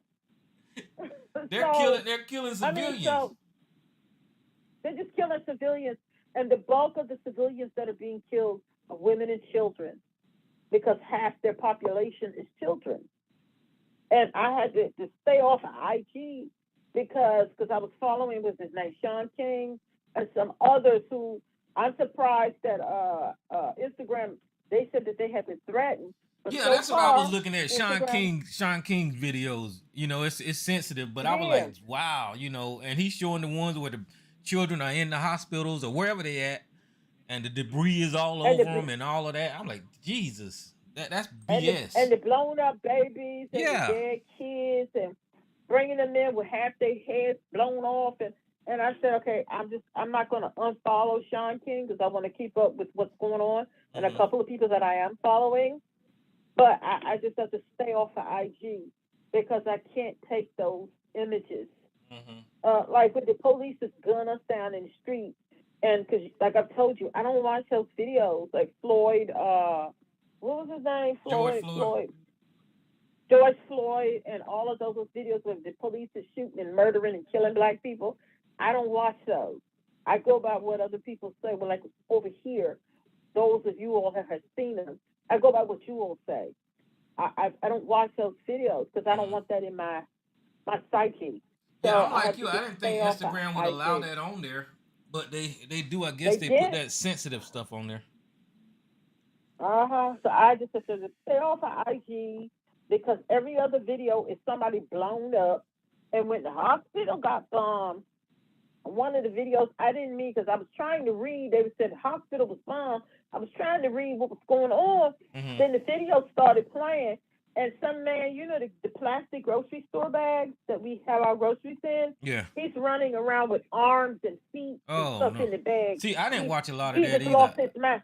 Yeah, I can't And watch he a lot of lost his mind and was running and just picking up arms and that's why I said, okay, I'm not going back on IG anytime soon. So I just stayed off there because I'm not going to unfollow because I want to keep up with what's going on with the But different content people. like that shows you that Israel is trying to make the situation. They're hiding stuff. They're not being honest about who they're shooting with their military weapons and stuff. So people know the truth. That's why they're saying that these colleges are supporting Palestinians, but Fox News is reporting that the colleges are supporting Hamas. No, the college students are not. True. Yeah, they're not supporting Hamas. They're supporting the Palestinians, the people that are innocent in this war here. But there's so much protest has broken out all over the place. But the media, regular media, network media, they're not showing it. So just like back in Nazi Germany, when they were on they allowed the people to hear and to see what they wanted them. The same thing is happening here in this country. The network media they're not putting out propaganda per se, but they're not showing what's going on. Because there was a big protest in D.C. What was it? Yes, what's the day? Thursday, I think Tuesday. But they don't want to show. They don't want to show that the American people don't agree with the government. They don't want to show that. They're not showing it. Because there was a huge protest, two huge protests, a huge protest in D.C. today. And yesterday there was one. They took over damn near the whole rotunda at the Capitol building. And these were all American Jews wearing T-shirts saying "Stop the bombing." Yeah. You're right. There are Jews in opposition to what Israel is doing. You're right. There's a group of Jews. Yep. A lot of them, and they took over. Now that was us trying to take over the rotunda, but anyway, they took over the whole rotunda. A lot of people got arrested. They had another big march out in front of the Israeli embassy. And did you see? It was damn near a couple 100,000 in Britain. That big protest they had the other day. And as a matter of fact, all over the world. Yeah, because Israel full of crap. Israel is full of crap. I'm telling you, Israel is killing people. They committing genocide over there. The only reason that they nobody they trying to hide it is because they're Arab or they're Islam faith and that Judeo-Christian bullshit through the Bible. They trying to. It's crazy because this is a religious war and people ain't hitting it from that angle. It really is. But I know one thing: the network media is hiding it. They're not showing all these big, huge. Because we were all talking about this online yesterday. I didn't know there was a big protest in D.C. These people say, yeah, there was two big protests. They have a hand link chain in D.C. surrounding the White House. They've been protesting hard, but it's not on the local news, world news. None of the network media is showing any of this. Now, what needed to have been shown was when those Jewish group, the Jewish Americans, and it was hundreds of them, when they took over the entire rotunda out there in front of at the Capitol building. That should have been broadcasted everywhere, but it wasn't. It wasn't. Well, because of course we got to blindly follow what Israel do. We got to agree, and I think Israel is full of crap. And they have been since 1948 when they made that agreement with the UK and went over there and took over those people's land and then expanded ever since. And they tried to pull that stuff that it's almost like how people are gentrifying America because there was some land purchases. There was some land purchases made that was legal from the Arabs, and that's what Sarge was trying to argue the other night about they paid for the land and all that kind of stuff, but a lot of that stuff was taken over by the military by force, and that's how most of that land, and they pushed them into the Gaza Strip and they pushed them into the West Bank, and then the West Bank ain't have nothing to do with the initial Hamas attack, but for some reason and they're two separate places. For some reason, the Israel are shooting into the West Bank, and the West Bank didn't have Hamas kill anybody. So it's an attack against the Palestinians because they Israel killing people in the West Bank. Who's this unknown caller? They're just killing indiscriminately. Yep. Who's this? Who's this? Yo, can you hear me? Hey, what's up, Big OC? Yeah. Let me see if Elisa had anything else to say right quick. Did you have anything else to say? No, I was just agreeing with you that they're killing these people indiscriminately. And Sarge was right about the land purchase, but this is because Big OC, because we talked about this last week, where all the different places that was being offered up that they could go. Mm-hmm. They don't have any right to offer up the different places in Kenya, and I forget a different place. They offering up places that is colonized. That's the gag. They offering up places that are being colonized. And when the people say, "Well, no, wait," and then they flip the script because they know that they were given the land that was being colonized from these people by the Brits. Then they flip the script and they're bored. That's why I told people to go all the way back to the Bible part. Then they flipped the script and said that God intended for them to have this land. Right. This land was meant to go to the chosen. Then they flipped the script. You see what I'm saying? So that's why I said you cannot divorce religion from this. That's all I wanted to add. All right, Big OC, what's happening, man? Oh, chilling, man, chilling. Just tapped in. Figured y'all be talking about Hamas and the Jews. Yeah, with the like Miss Elisa was saying, the shit that people ain't paying attention to. But once again, yeah, I think once you start digging in, you start to see that these conversations that we're having today been having had for 40 years.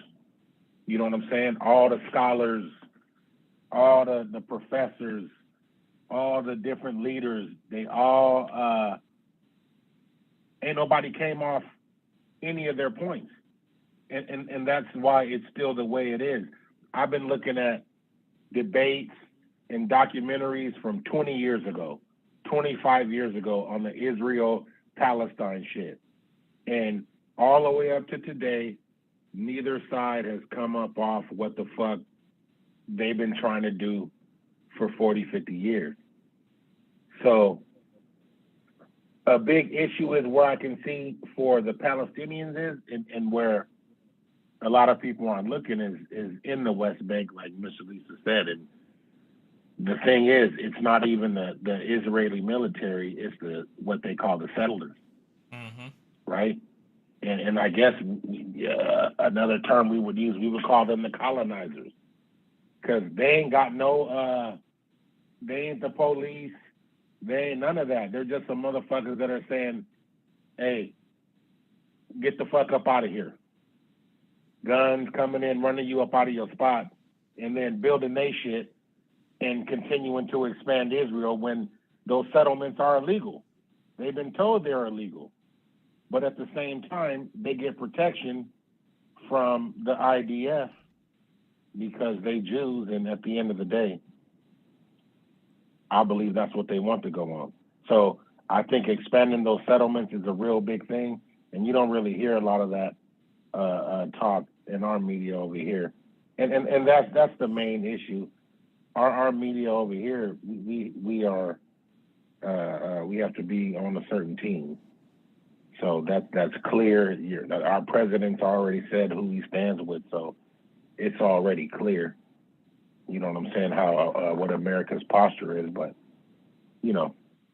that's really all I had to add for now. It's crazy how they forced their way into that part of the world over there. And I was trying to explained to Sarge last week in simple terms is if you look at a map and look at Israel, that's the only Jewish state in that area.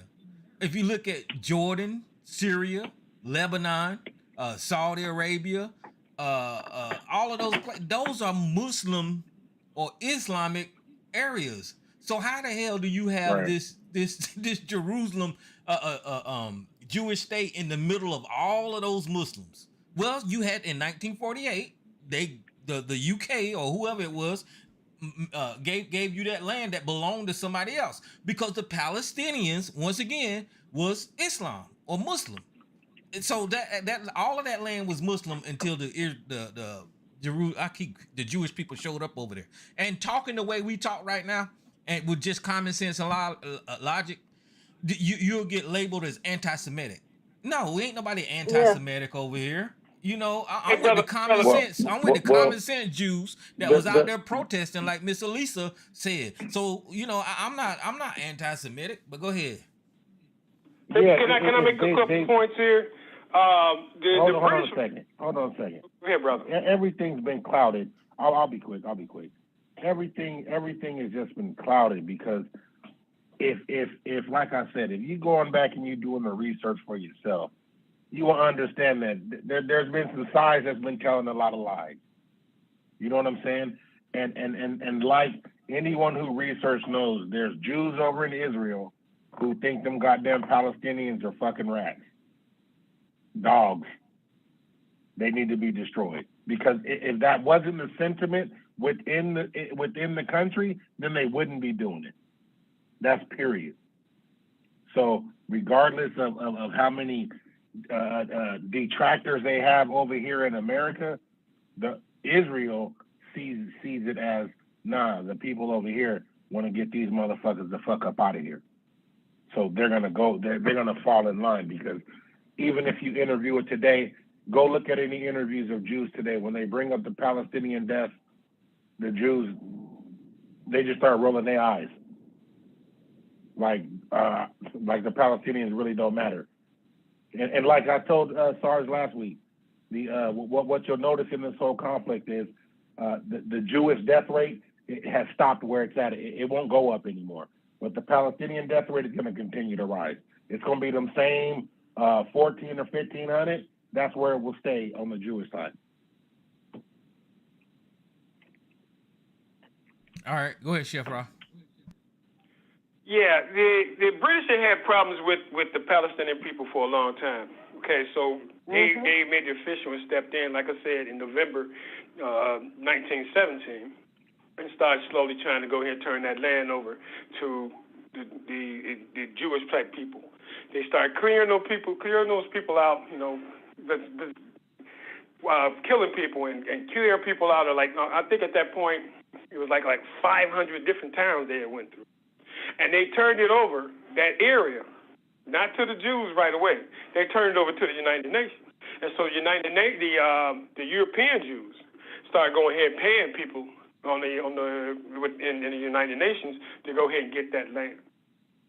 So that's how that started. But the thing you keep repeating it, Brother Tyrone, I want you to go ahead and give me a definition. And when people go ahead, this conversation will be considered anti-Semitic. So Dr. Clark already asked the question. So what is a Semite? And so when you look up what a Semite is, it is just a language. It does not represent the Jewish people. It does not represent nobody else. It was just a language, and they was using it to do trade.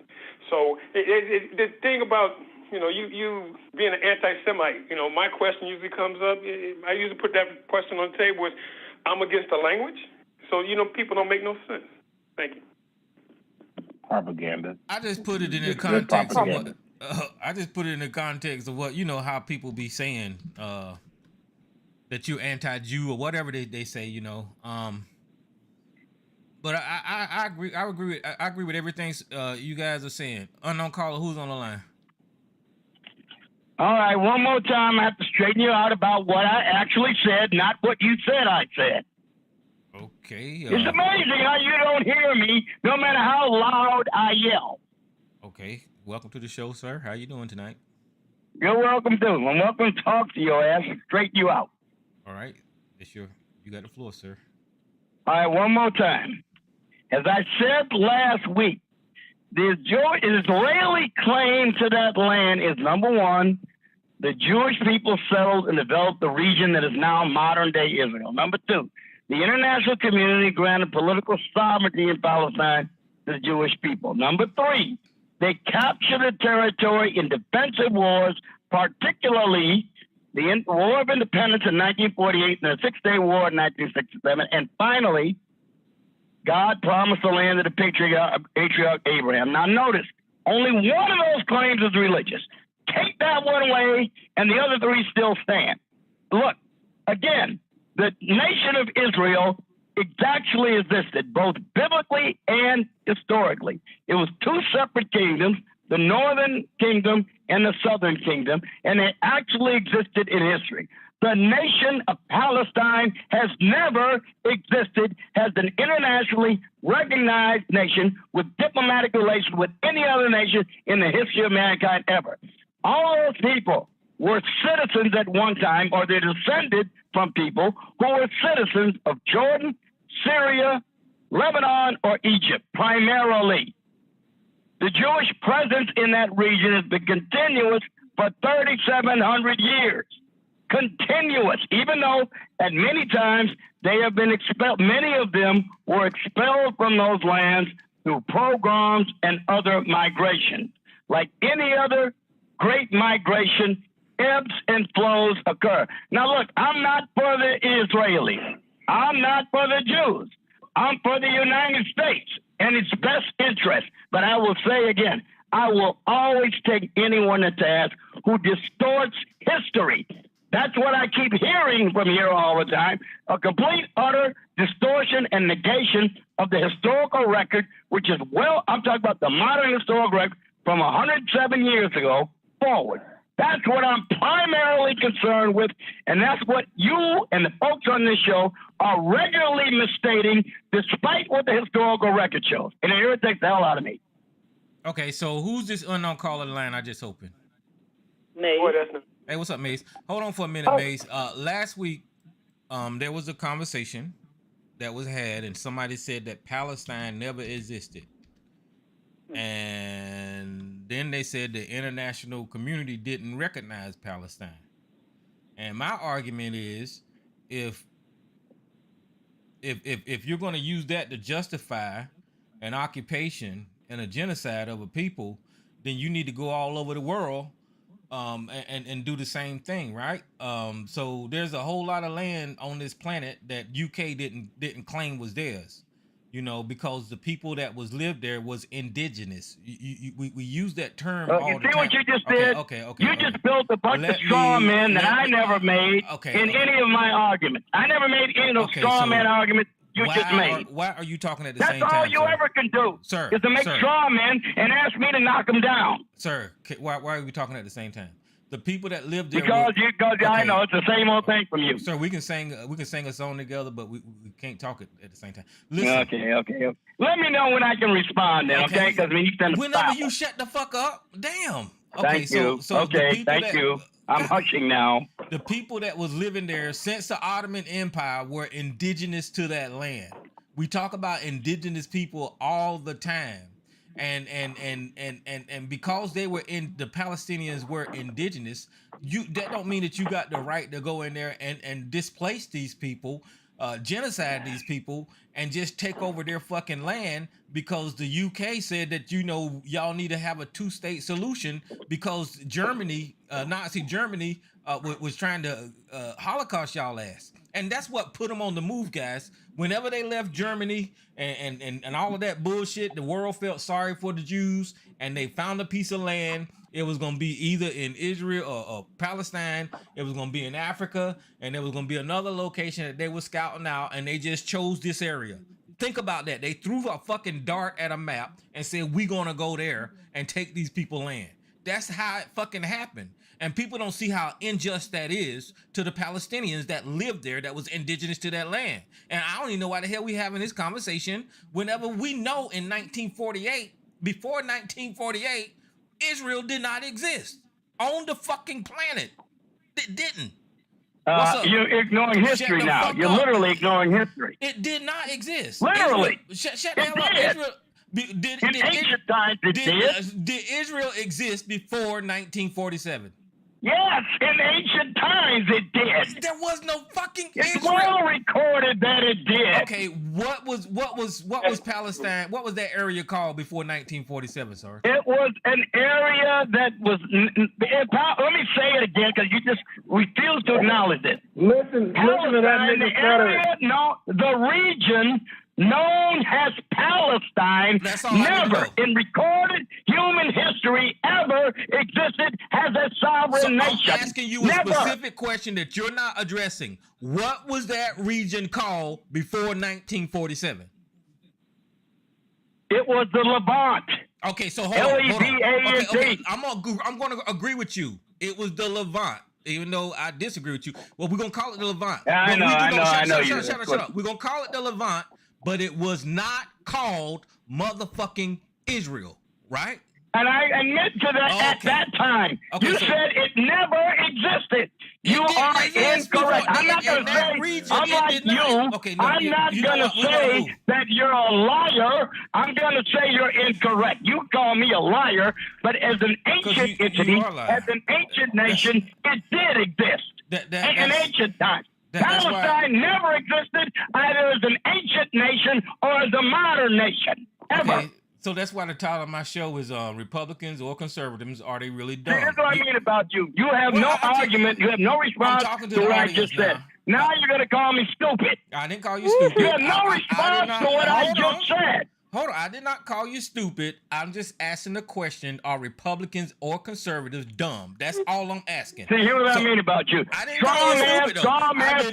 Look at that squirrel over there. Look at that squirrel over there. I'm talking about your specific arguments that you just made. I didn't call you stupid. You have no response to them. I didn't call you stupid. No, you never do. All you do is say straw man and you change the subject. Sarge, you can't do this. We got Maze on the line. Welcome to the straw show, man. Straw man. Sorry, listen, you cannot cut people off, man. Okay, we're going to let you get back to it, but you can't cut people off. Maze, what's up? Welcome to the show. Your mic is open. Well, if that was not called Palestine, why did they put those people on the land in the first place? It was called Palestine. Mm-hmm. I have a 1940 Bible, and it says Palestine will always be Palestine. And that happened in 47. Mm-hmm. So somebody wrong, and the maps are in there too. Not the ones that they're showing you now, but the way it was before they put some people on there. And if it's supposed to be a two-state solution, what's taking so long for them to make it that way? And then all of those places that Netanyahu is bombing up and tearing down, do we plan on rebuilding them, or do we plan on taking that too? So then after he get all of that, then he's going to go on over to Libya and everywhere else and take that part up too? In the name of we stand for, what are they standing for? They standing with him on. That's what I'm trying to understand. Now, you can't let the people get water. You can't let them get food. You're boycotting all of that. And the United Nations had to tell them that those people going to get some food and some water. Then you got two men standing up saying that we stand with you. Standing with you on what? They ain't telling about what they're standing on. Because I'd like to know what it is of him murdering those people. And what he doing, because when Trump was in office, he went over there and he bombed them for how many days?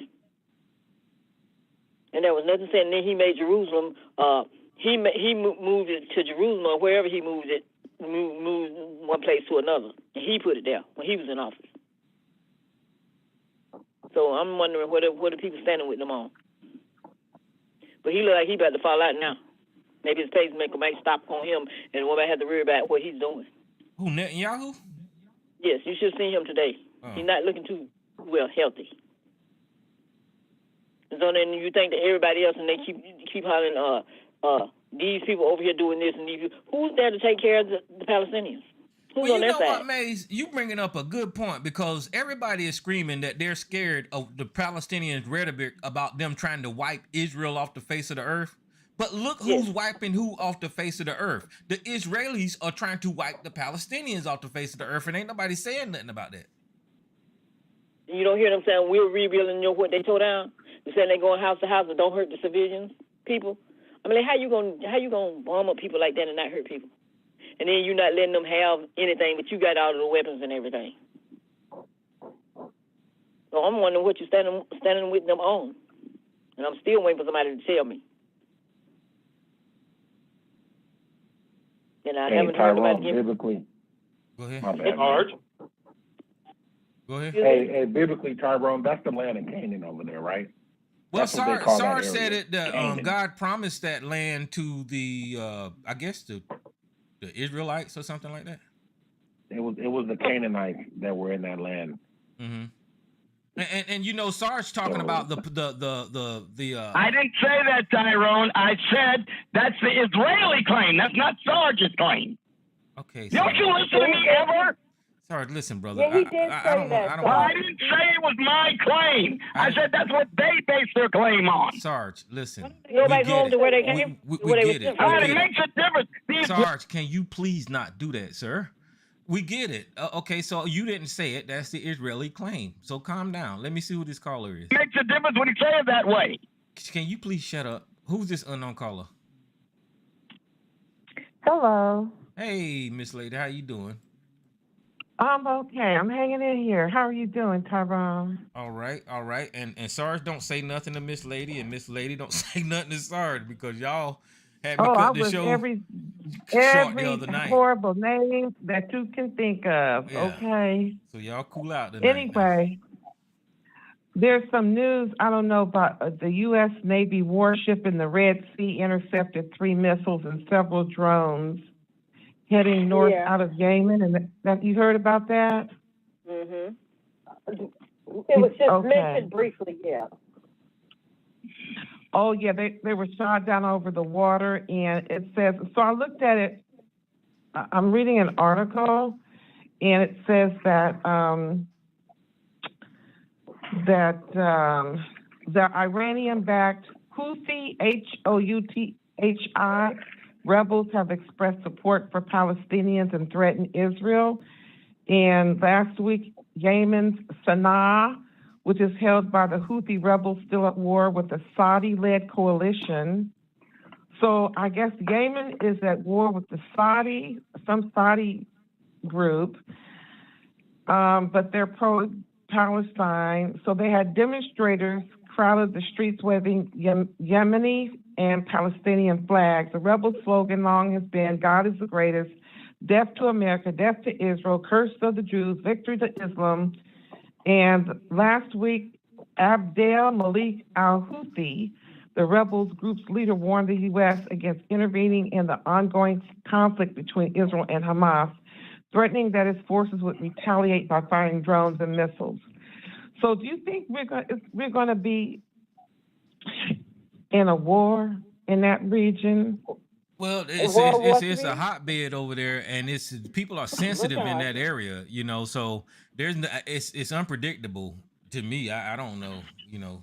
It seems like Tyrone, can I ask a question? Yes, can ma'am. I ask a question? Miss Lady hit on it. That's what I wanted to ask Sarge. Do you see us moving with all of this into World War III? Simple question. The possibility is very real, and again, everything is circumstance dependent, but all of the ingredients are there to allow for that to happen. Yes, the interests of Russia, China, North Korea, and Iran tend to align or overlap, and the so-called interests of the Israelis and the United States and Saudi Arabia and others tend to align or overlap or align. So the possibility is real. I'm not saying it is even likely, but it is certainly possible. No, it's not. Okay, and can I ask another question?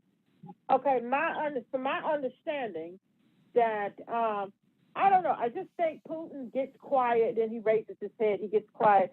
Is this true? That what I have been trying to go down this rabbit hole, or is Russia sort of kind of an ally to Iran? Is that true? That as far as you see it? Sorry. Yes, they're at the very least, they are courting each other, along with Russia. Along with China, and I definitely say that they're definitely in that league. Yeah. Okay. But there's another thing I like to remind Tyrone of. I like to remind Tyrone because he just got through saying something that's a bit misleading. At the time the Ottomans conquered that region in the Middle East, Anatolia, which was the area centered around Turkey, is a large geographic area, but mainly centered around the nation today that's known as Turkey, that had been home to large communities of Byzantine Jews. The Ottoman Empire was a haven for Jews from the Iberian Peninsula fleeing persecution in Spain. By the end of the 16th century, the Ottoman Empire had the largest Jewish population in the world, something like almost 200,000, compared to Poland's non-Ottoman Ukraine Jews with about 75,000. So their presence in that region of the world goes back centuries. They were a minority. I love you. Let me finish. Okay, hold on, guys. 10% of the Ottoman Empire was Jewish, and if you compare that to 12% of black people in the United States, I would say that's a significant minority. All right, so let me say this right here, right quick, and Maze, you can go next. God! Okay, so come on, sorry, don't do that. Listen, guys, Miss Elisa shared this documentary with me the other day that kind of shoots down damn near 100% what Sarge said about the creation of Israel and who was living there first and all of that kind of bullshit, right? So if you really want to know, you can either I'll put this link in the chat room. We won't listen to this bullshit that Sarge's talking about. You can find out who was there don't first. Listen and okay, hold on. Listen, Tyrone. Yeah, you get the right shit there. I'm trying to share with the people so they can get some knowledge. Yeah.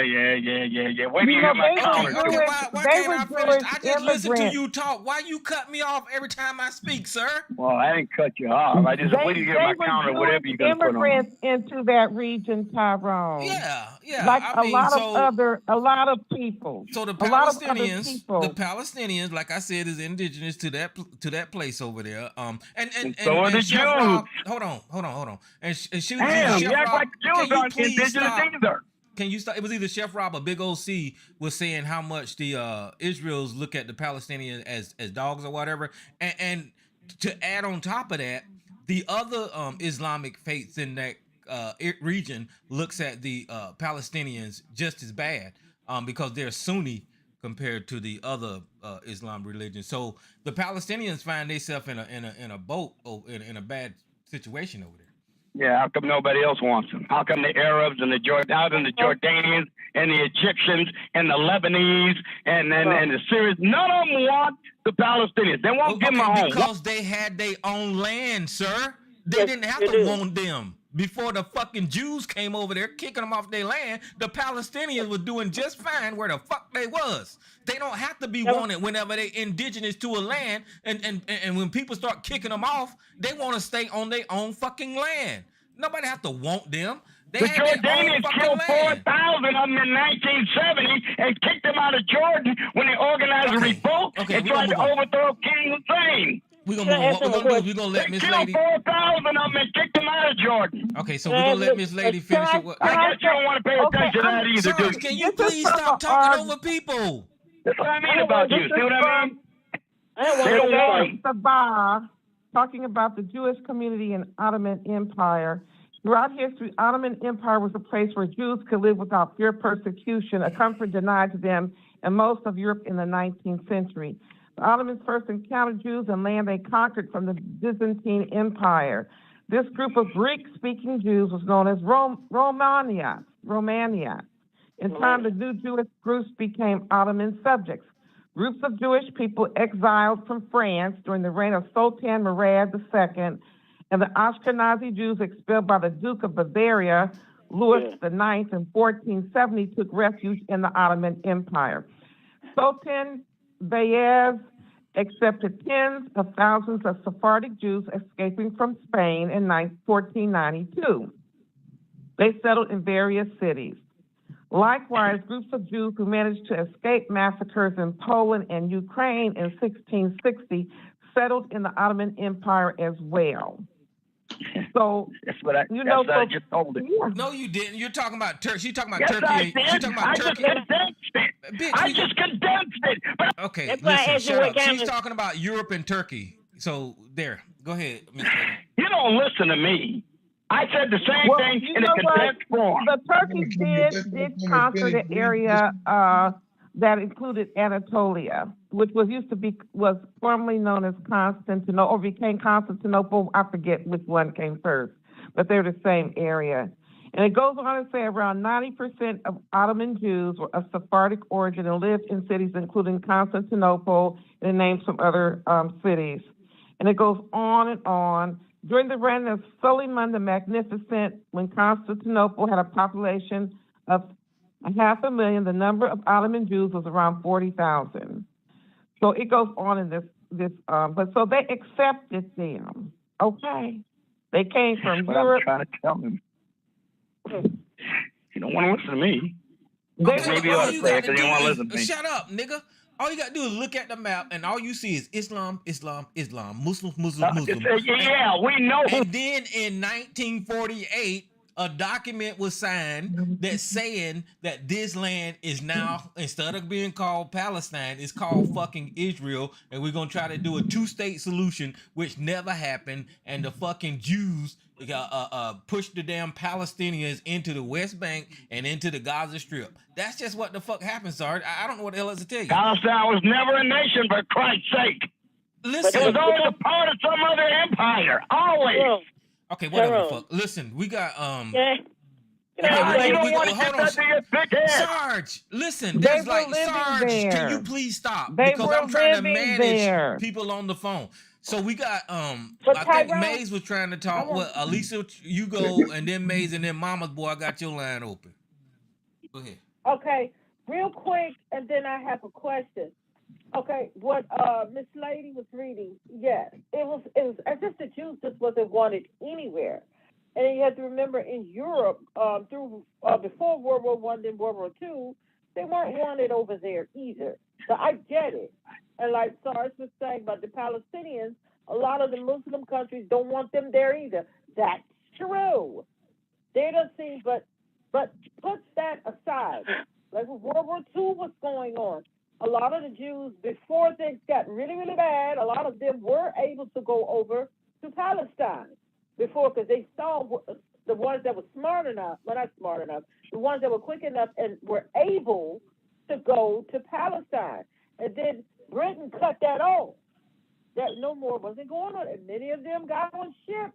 The ships came to the U.S., and the U.S. was like, we're not taking any more. And a lot of countries did that. Japan took some in. But anyway, a lot of countries did it. It wasn't just the United States.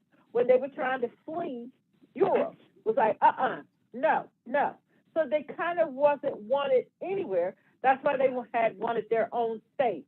I get it. But this is my question I want to ask Sarge, because I'm trying to get an understanding of this. My understanding is that China was trying to be an intermediary between the Saudis and Iran. They were trying to, well, I don't know, I guess they had succeeded in getting them to kind of, in a sense, to get along together or whatever that was. What is your opinion? Because, see, that's why people are not looking at these things like this, how dangerous the situation is. In your opinion, what was the reason for China being the intermediary between Iran and the Saudis?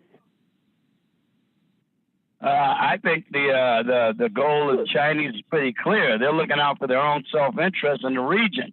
They want an interest in the region, and Iran is the most powerful single entity in that region. If they get the Iranians on their side, they've got a really nice foothold in the Middle East. Like any other sovereign power, especially one that's focused on world hegemony as China is, their first and primary interest is acquiring influence throughout the world. And they seek to get it from the Iranians because they know they're not going to get it from the Israelis. Now, can I say something, Tyrone? So this, let me finish. Let me finish. So this is the type of stuff. Only reason I brought this up because I knew the answer. This is the type of stuff that we need to be looking at. Who is allies to whom? This is the important thing.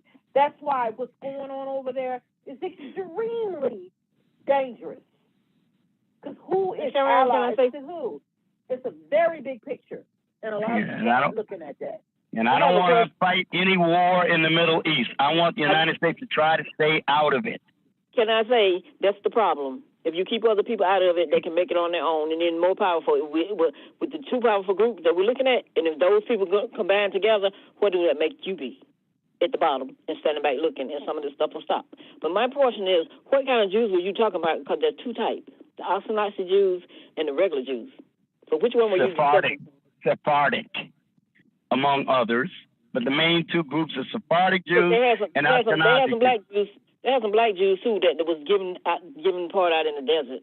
Well, they're relatively smaller compared to the other two, but they're significant. Yeah. There's more than 3 types of Jews. That's just it. We can name Jews by the next 15 minutes, different sects. Well, I'm trying to say those that was placed there, that was not their home. Why didn't they send them back to where they got them from?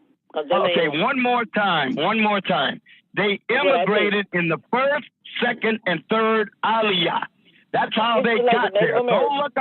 Go look up the history of the 3 Aliyahs to the region of Jews.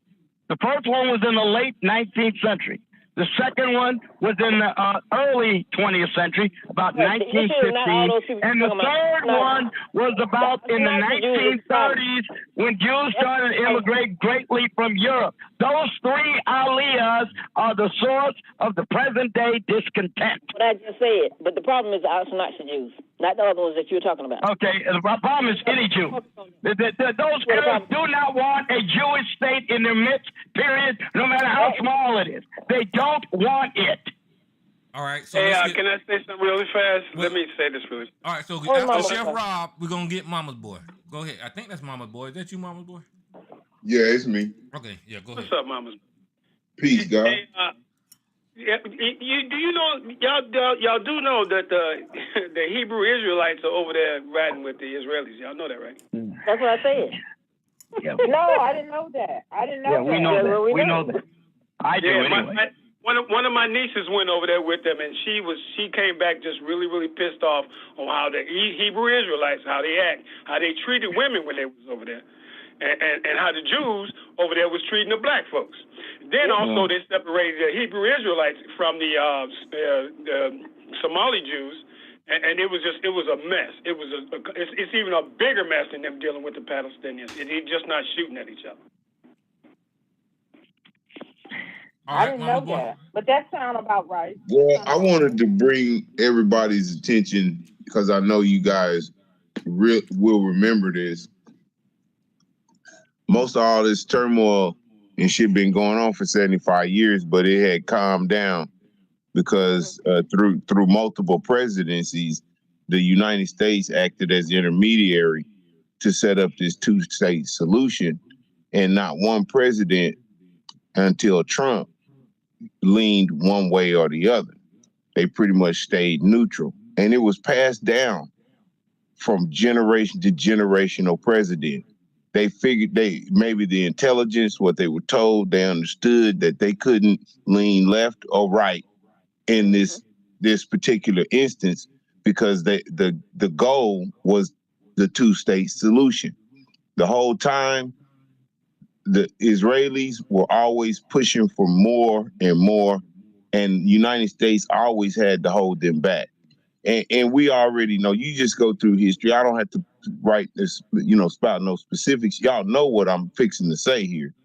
All of that shit came to an end when Trump gave in to the Israelis and made Jerusalem the new place for the embassy.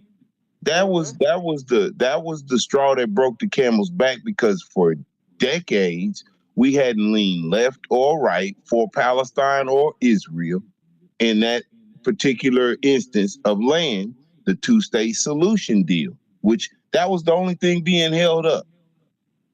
They were negotiating on the land because the biggest argument was over the West Bank, because Israelis had started moving into the West Bank that had been given to the Palestinians, and nobody was doing anything about it.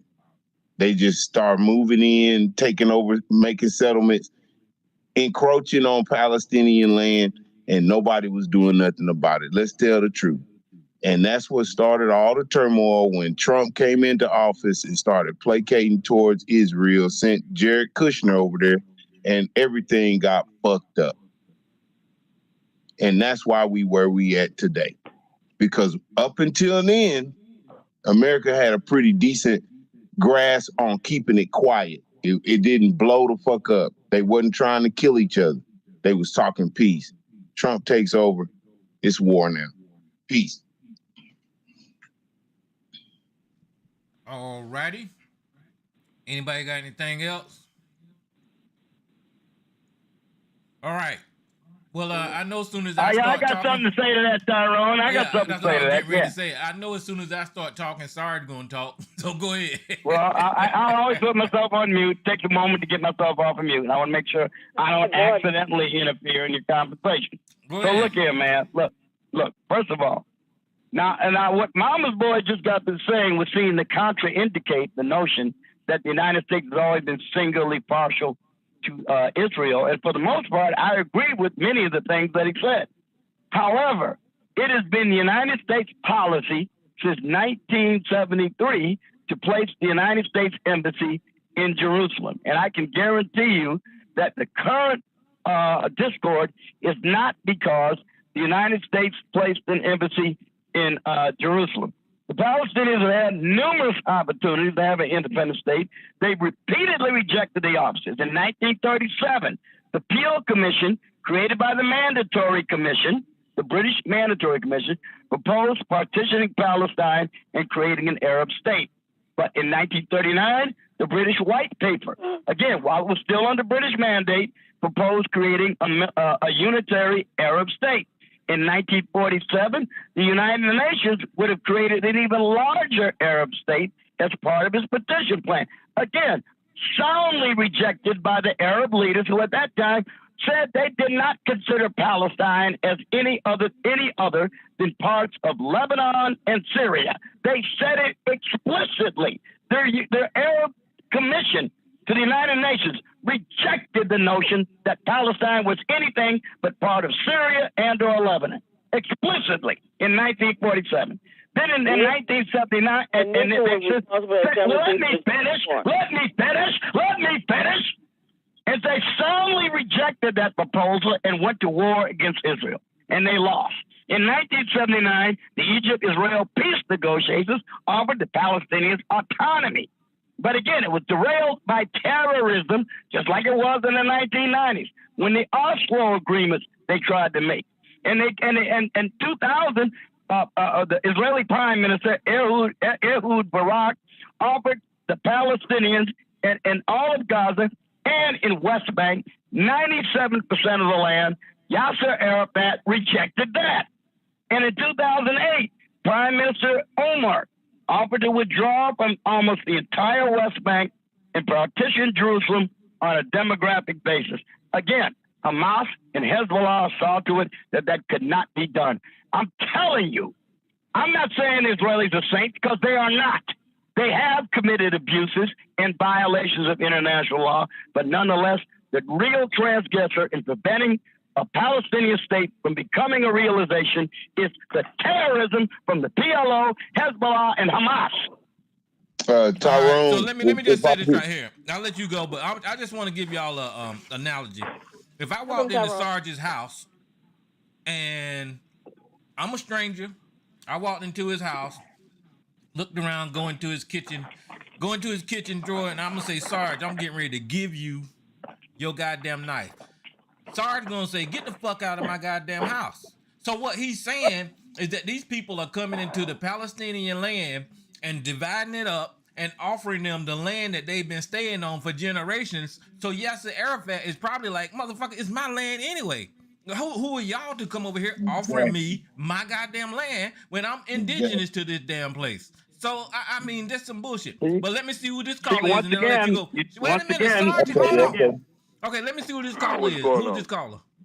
What's going on? Okay, so we're going to get Mama's boy, and then, Sarge, I'm going to open your line back up, but I ain't going to argue with you, man. I was just giving a little a little But you're right, analogy there. Tyrone. You're But right, Tyrone, because a lot of the argument that was between Israel and Palestine over all those decades, the reason why they couldn't come to a peace agreement is because it was all started in the fucking West Bank and Jerusalem. Because see, you got to understand that those are places that they were already settled in right when the Israelis came in. So what is, just because I know somebody's gonna want to argue this point, you guys can look this up. One of the biggest points of contention was that the Palestinians were saying, "Fuck what you talking about, Israel. Give us all our shit back first, and then we can start right there on the two-state solution." Israel wanted to keep all the shit that they took and start right there on the two-state solution. And Palestine wasn't hearing it, and that's where it stayed stuck for like 30 years. But y'all can check that out. All right, Jay, and then Sarge. Yeah, so this question, maybe Sarge, since he's going after, can answer this. Was what year? I know. Talk about what caused the Pan Am flight, the famous flight, to be exploded. Right?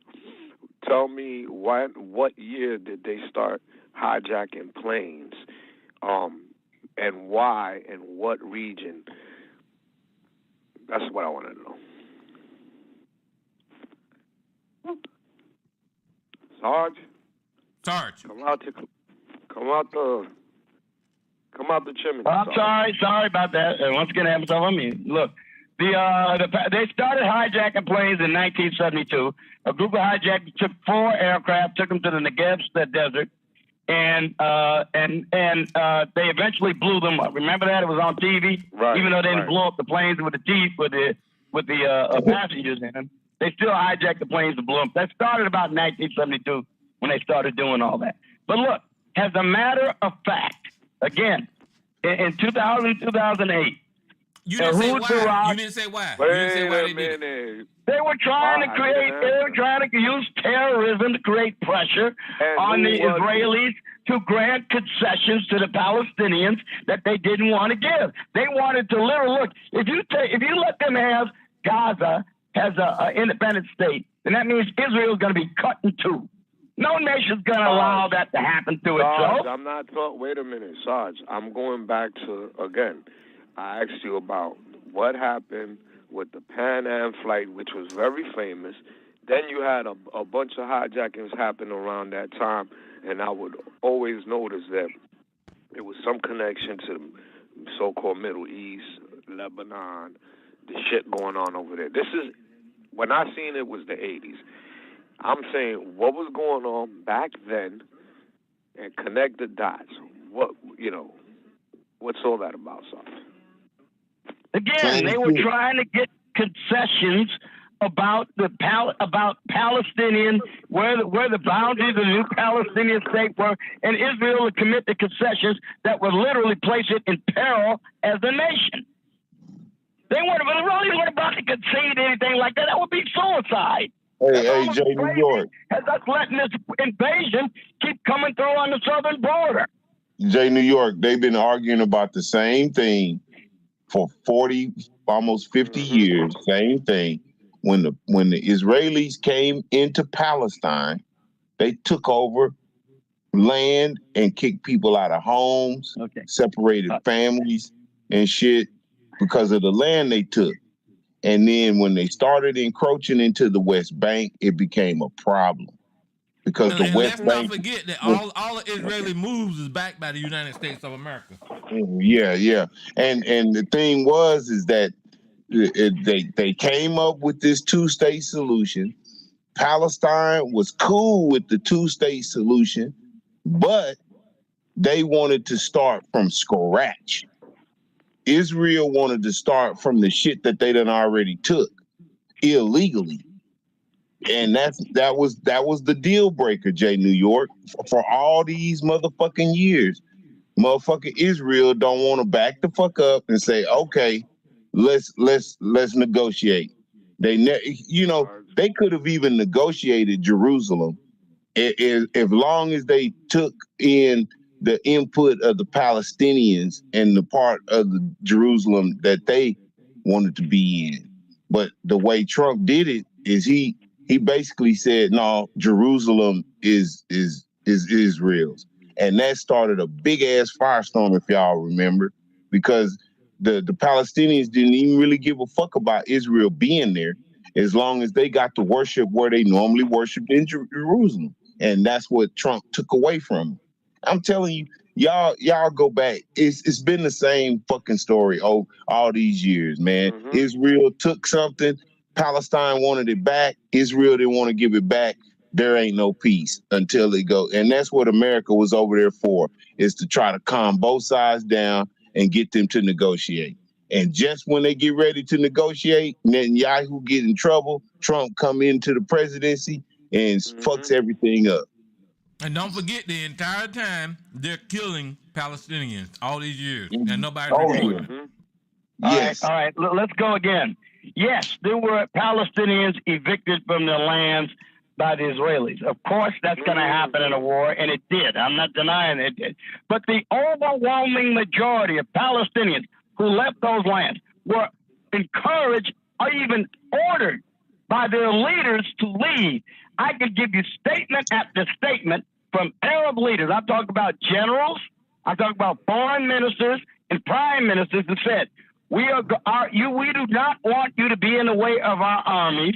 That's Jordan, that's Egypt, that's Syria, that's Lebanon, our four armies, when we drive these Jews into the sea and exterminate them. We want you to leave and flee, because if you leave and flee, you will not be in our way when we crush them.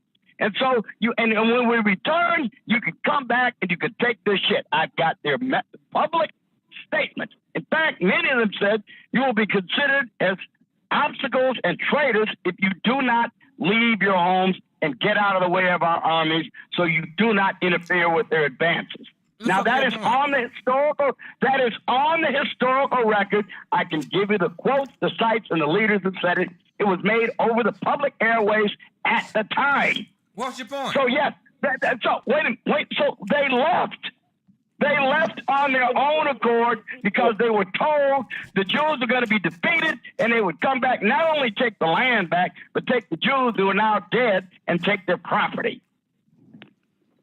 And the Jews were telling them, the Israelis, right, not the Jews, the Israelis, because now they're a nation. The Israelis were telling them, look, you Palestinians who live in this region as now Israel, you remain as citizens, you stay here, you accept the build as nation. Again, publicly stated at the time, in public pronouncements by David Ben-Gurion and other leaders, if you stay here, you'll be accepted as Israeli citizens, as they are today.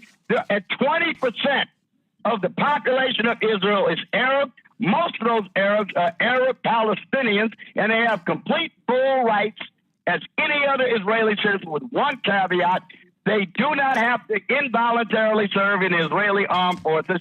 They can do it if they want to. If they don't want to, they cannot be drafted into it. Now, even the other Israeli citizens don't have that privilege. Okay, so let me hold on for a minute. Whenever Sarge said they got full rights, I don't know as far as the laws and stuff properly, but these people worship differently.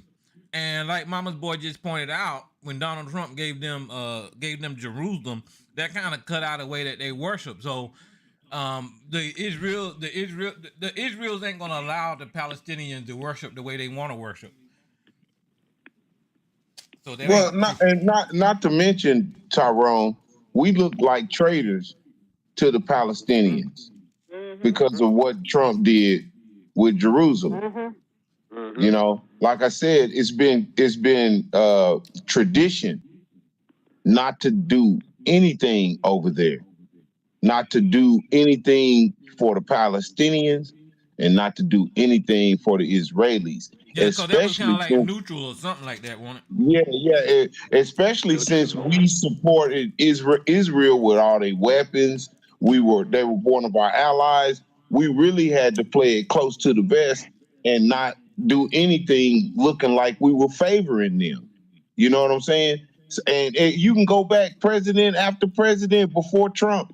Even dumbass Bush knew not to do nothing over there. That was a do nothing type situation. Let them fucking work it out. You had to let them work it out because any other solution would be looked at improperly. You had to. That's common damn sense. You trying to get two people to stop fucking fighting and come to a consensus. All you could do is come up with ideas. They gonna have to be the ones that come up with the solution. And you already know this. Now I know you want to talk, Sarge. Just let me fucking finish. So when you go back and you do your reading and your research, you'll see that I'm telling you the truth. The hang up that's been had them stuck for 30, 40 years that not one president could do anything about was that Israel did not want to give up the land that they took, and Palestine wanted their shit back before they did any negotiating. That was the rip. They wanted their shit back, and then they could figure out a two-state solution. And they're not talking about the shit that they took when they first came in to Palestine. No, Palestine was bitching about the shit that they took in the West Bank. When they already had their fucking nation, they already had their shit, and they came and started encroaching, making settlements in the West Bank. And you can go in when they put up that wall in the West Bank. That's when it started. That's when they started moving settlements in, and they were moving people out of their homes. Okay, here is and those were illegal actions. Okay, here's what Israel's proclamation of independence on May 14th, 1948 said. Now remember, this is what they publicly released. This is in their proclamation of independence, May 14th, 1948. Listen to what they said. In the midst of wanton aggression, we yet call upon the Arab inhabitants of the state of Israel to preserve the ways of peace and play their part in the development of the state on the basis of full and equal citizenship and due representation in all its bodies and institutions. We extend our hand in peace and neighborliness to all the neighboring states and their peoples and invite them to cooperate with the independent Jewish nation for the common good of all. There are statement after statement after statement after statement like that, and the Arabs are responding with no.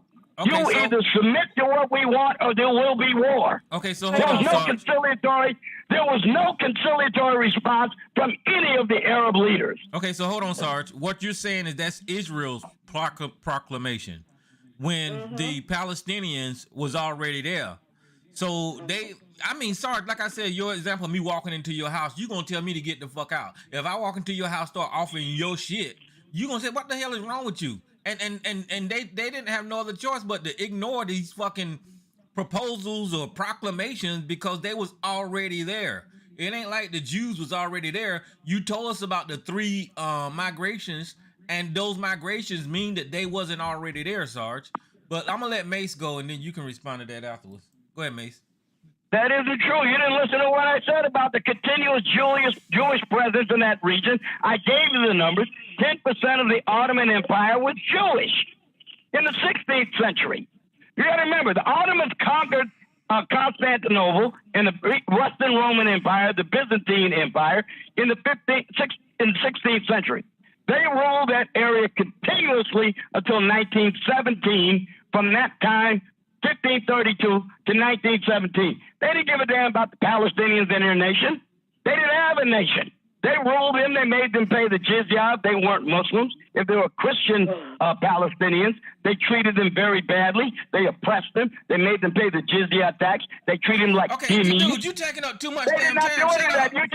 You just literally don't know what you're talking about. Somebody else on. I clearly do. Go ahead, Mace. Damn, this motherfucker got to argue every word I say. I got your ass, nigga. That's what it is. You want me to roll over and go with a narrative instead of going? I'm just allowing your motherfucking ass to speak. You don't got me. For some reason, you want to rub yourself down in baby oil and Vaseline and think that you done told me. You don't, motherfucker. You sound dumb than a motherfucker. But I'm just allowing you to damn talk. Go ahead, Mace.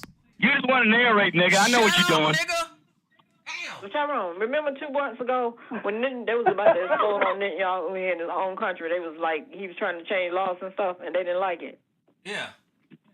Well, go back and listen to what he had to say. He said what he's doing today, he was going to do it, and nobody's paying any attention. What he's doing now, he said he was going to do that. He's going to take him off the face of the earth. Go back 2 months ago or a month ago when they was about to fold on each other, when he was trying to change the laws, and his military said they wasn't going to do that. So if you go back and look at that, that's why I understand why people standing with him. They need to get rid of him. Nobody's, be honest with you, Maze, nobody's standing with him except the United States. Even motherfuckers in his own country still want his ass out. They don't trust his ass. That's the reason why. That's the reason why his ass is out there with the soldiers and not in Israel. You know, because he gonna catch a whole lot of hell back home. So he's staying away from home. Yeah, and you know, we talking about the history of that area and everything, but if you look at what's going on right now, then I think the political message that the media is trying to put out is that we need to side with Israel, and I think that's where Sarge's perspective come from, because he's falling for that. But he's not looking at the humanity of these people that are getting caught in the crossfire, especially in Gaza. And I don't know if he's seen these videos of what the fucking bombing has done to those civilians over there, but somebody needs to say stop. You know, somebody needs to not agree with what. Okay. I don't know if you've seen. I will play them for if you want to hear them. The Hamas leaders who specifically said, since they have to conduct asymmetrical warfare against Israel, they deliberately choose to succor themselves and hide themselves among the civilian population so as to stymie the Israeli military effort, which means they don't mind their own civilians getting killed because they know it tends to inhibit their military operations and lead to world condemnation of the Israelis' action. I've got major Hamas leaders saying that on video. All right, so hold on. Hold on. Let me just say this right here. That's been a right-wing talking point to justify Israel's actions against the fucking Ghanesian, the Gaza civilians. To blow up a building. So now what he's doing is saying that, hold on for a second. What he's doing is saying that somehow Hamas is using these people as human shields, and somehow or another they broadcast that to the world that's what they're going to do. This is stupid, Sarge. Why the fuck would they tell us that they're going to use civilians as human shields? You know, and if they are using them for human shields, there has to be no ground troops in fucking Gaza to fucking verify that goddamn fact. So you picking up on this propaganda, and we don't even know. My point that I'm trying to make is Israel is killing goddamn civilians, and they need to use better tactics and not kill those goddamn civilians. That's my whole point. Okay. So in other words, when you see the leaders of Hamas making these statements, that will have no effect on you. You say it's propaganda, even though they say it themselves. They're saying that the civilians need to be prepared to sacrifice themselves for the greater cause of Palestinian liberation. That's what That's what they say. Sarge, we heard that before, but look. Let's say that. No, it's not just what I'm saying. It's what their leaders are saying. No. Okay, but the whole point is, okay, now that we know that, right, there has to be a civilized people that's going to deal with it, right? So Israel's supposed to be on the side of God, of the right side, the good guys, right? So how do you deal with something like that? So you already know that these people, they don't care about that. So how are you going to deal with that? You're going to say, all right, fuck it, we're going to blow everything up, fuck it. They're going to kill them anyway. You might want to talk to the 650,000 German civilians killed in air raids during World War II by the RAF Bomber Command and the United States 8th Air Force, or you might want to talk about the 625,000 Japanese civilians that got killed the same way. The Geneva Convention specifically, let me finish! The Geneva Convention specifically says that civilian populations who are co-located with active enemy forces are not immune from the effects of military operations. We don't learn.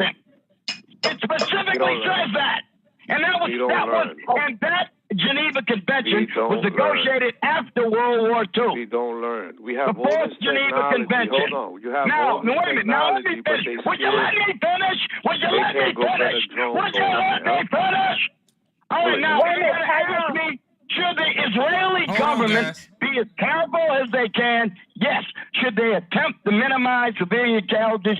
Yes. But the nature of the way Hamas fights is going to make it inevitable that they're going to kill civilians inadvertently. It's going to happen, or they will simply not be able to deal with them. Okay, so hold on, wait a minute, Jay.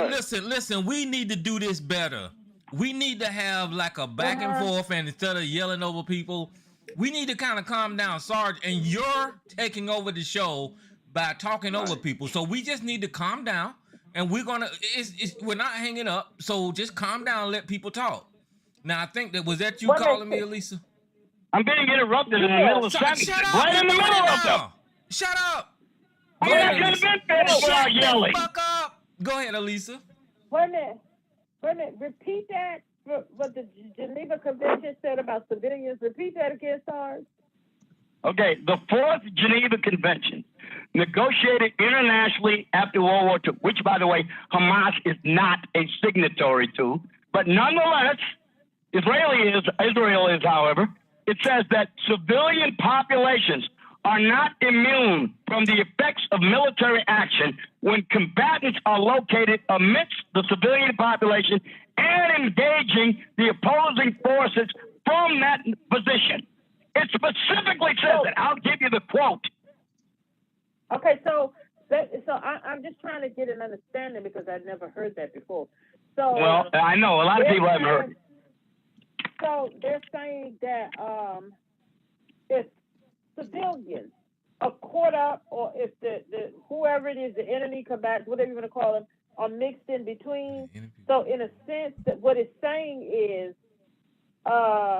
it's just they're casualty of war, and it's not. Hamas has deliberately chosen this policy to negate the superior firepower of Israel and make it easier to inflict casualties on them, so they cannot accomplish their mission. They deliberately chose this policy. Now, I'm not going to blame the Israelis when they engage the enemy. The enemy is located his headquarters, his artillery batteries, his communication systems within the civilian population, so Israelis cannot strike them without causing condemnation and civilian casualties. And the Geneva Convention says you cannot do that. By the way, Hamas did not sign the Geneva Convention, so they don't feel bound by it anyway, and they're not going to behave in accordance with it anyhow. Okay, one more time. I want to give instructions on how dialogue's supposed to happen on the line. Sarge, calm down and listen for other people to talk. I think Chef Rob is trying to talk. Well, damn, I was about 35 seconds saying that. I mean, how long do you want me to wait? All night. Okay. Go ahead. Yeah, I know you do. That way you don't hear anything I say. You're right. You probably do. Okay, what are you doing now? You don't have to argue every point. Go ahead, Chef Yes, Rob. I do, because it never ends. Oh, God. Go ahead, Chef Rob. Was that Chef Rob trying to talk? Yeah, my question is directly to Sarge. Sarge, you pretend to know. I won't say that. Just go ahead and tell me some of the atrocities that the Israelis have committed since they've been in that land. You want me to give you a catalog? What year do you want me to start with? I mean, what do you want? You want a catalog of everything they've done wrong? No, just bring up some points because you seem to be on the defense of them so much. So bring up some points. I'm not on the defense of them. I'm getting tired of misinterpretation. The Palestinians got kicked off their land. The Jews were never in that region of the land. All this nonsense. It's not true. That everything means I don't have to like the Israelis to reject a distortion of history. You didn't answer my question. Answer the question. Okay, let me tell you what I think they've done predominantly wrong. There have been controversies. You asked the question I'm about to tell you. That's not what I asked. There have been controversies about the extent and the nature of many of the settlements that the Jews have started in the land, and many of them are not the Jews, the Israelis. I got to stop saying Israelis, because they're a nation now. The Israelis have started to build in that region that are controversial and are being heard by the Israeli courts. If you want to ask me what their single biggest wrong is, I would say it was that. It's not the only one, but I think it's just about the biggest. That's exactly what I said. I didn't argue with it. I didn't argue with that. Again, they agreed not to make settlements in certain areas, and they did. Now that is one of the things they did wrong. If groups decided to fight Wait a minute, hold on, like wait. What did that Sarge said? They agreed not to make settlements, and they did. Yes, Right. yeah, they Exactly, made agreement to what the shut extent up, of Israeli settlements were going to be. And okay, yes, so great. I'm glad you said that because that's my whole goddamn argument. Is that the Israelis said they weren't gonna make settlements, and in order to make settlements, they got to kick the Palestinians off their fucking land. That's all the fuck I was saying. So why the fuck is we disagreeing, you idiot? Because some of the settlements, not most of them, but some of them are essential to their national security. That's why. The others probably aren't. Okay, whatever. Go ahead, whoever was next. I mean, this guy's just want to argue. I was just gonna say, look. Yeah, well, I got to answer everything you say. Hey, Tyrone, I said all that shit an hour ago. If people I were didn't disagree with it either. Listen, if there was people fighting like that all over the world, you're gonna say they're gonna be blowing up buildings and shit. I mean, it doesn't make sense. Listen to the logic, right? You got 1,000 to 2,000 motherfuckers that's causing trouble, and you're gonna displace a fucking million people. So now you're gonna make the move because you're gonna blow up their shit, right? And then where the fuck they gonna go? Because Israel is not taking them in. So I'm just trying to understand logic. Again, I understand there's people that did some shit, they gotta pay, right? So, but the tactic, I don't understand. Like you gotta do calculations. So I'm saying, damn, is it worth displacing 1 million people, killing innocent people, fucking up, destroying property, right? Collateral damage, and also building a hate for more people to be upset, to want to cause more shit. So I don't see it's the never-ending story like that movie. All right, it doesn't make logical sense. I don't know what type of military or strategic strategy they're working. It's not going to work. It's going to cause more people to be pissed off around the world. They're going to join in, and we're going to have a problem in that Hey, Jay, New York. And you might have motherfuckers trying to blow shit up here because of that. Thank you. Hey, Jay, New York. Yeah, that's what I Jay, think. New York. Thank you. This is what happens when a criminal trying to not go to jail is running your country. Like Donald Trump. Yep. Bingo. I mean, okay. You were in the military. You tell me, does that make sense? I'm going to displace 1 million people or more. I'm going to kill innocent people and blow shit up, cause a disaster. I don't want to accept them in my shit to get to 1,000 motherfuckers. For real? Yeah, I'm telling you right now. I'm telling you right now, no sovereign nation in existence on earth can endure the kind of attack that happened on October 7th to Israel and pretend to be a sovereign nation. Yes, they're going to retaliate hard, and it ain't going to be proportional either. I wouldn't care if it was Red China doing this, and I despise Red China. Sorry. They would have the right to respond to such an attack on their sovereignty and their citizenry. Sarge, they have a right to target the people that did it. So you got to go. You can't go when they collate themselves with civilian population.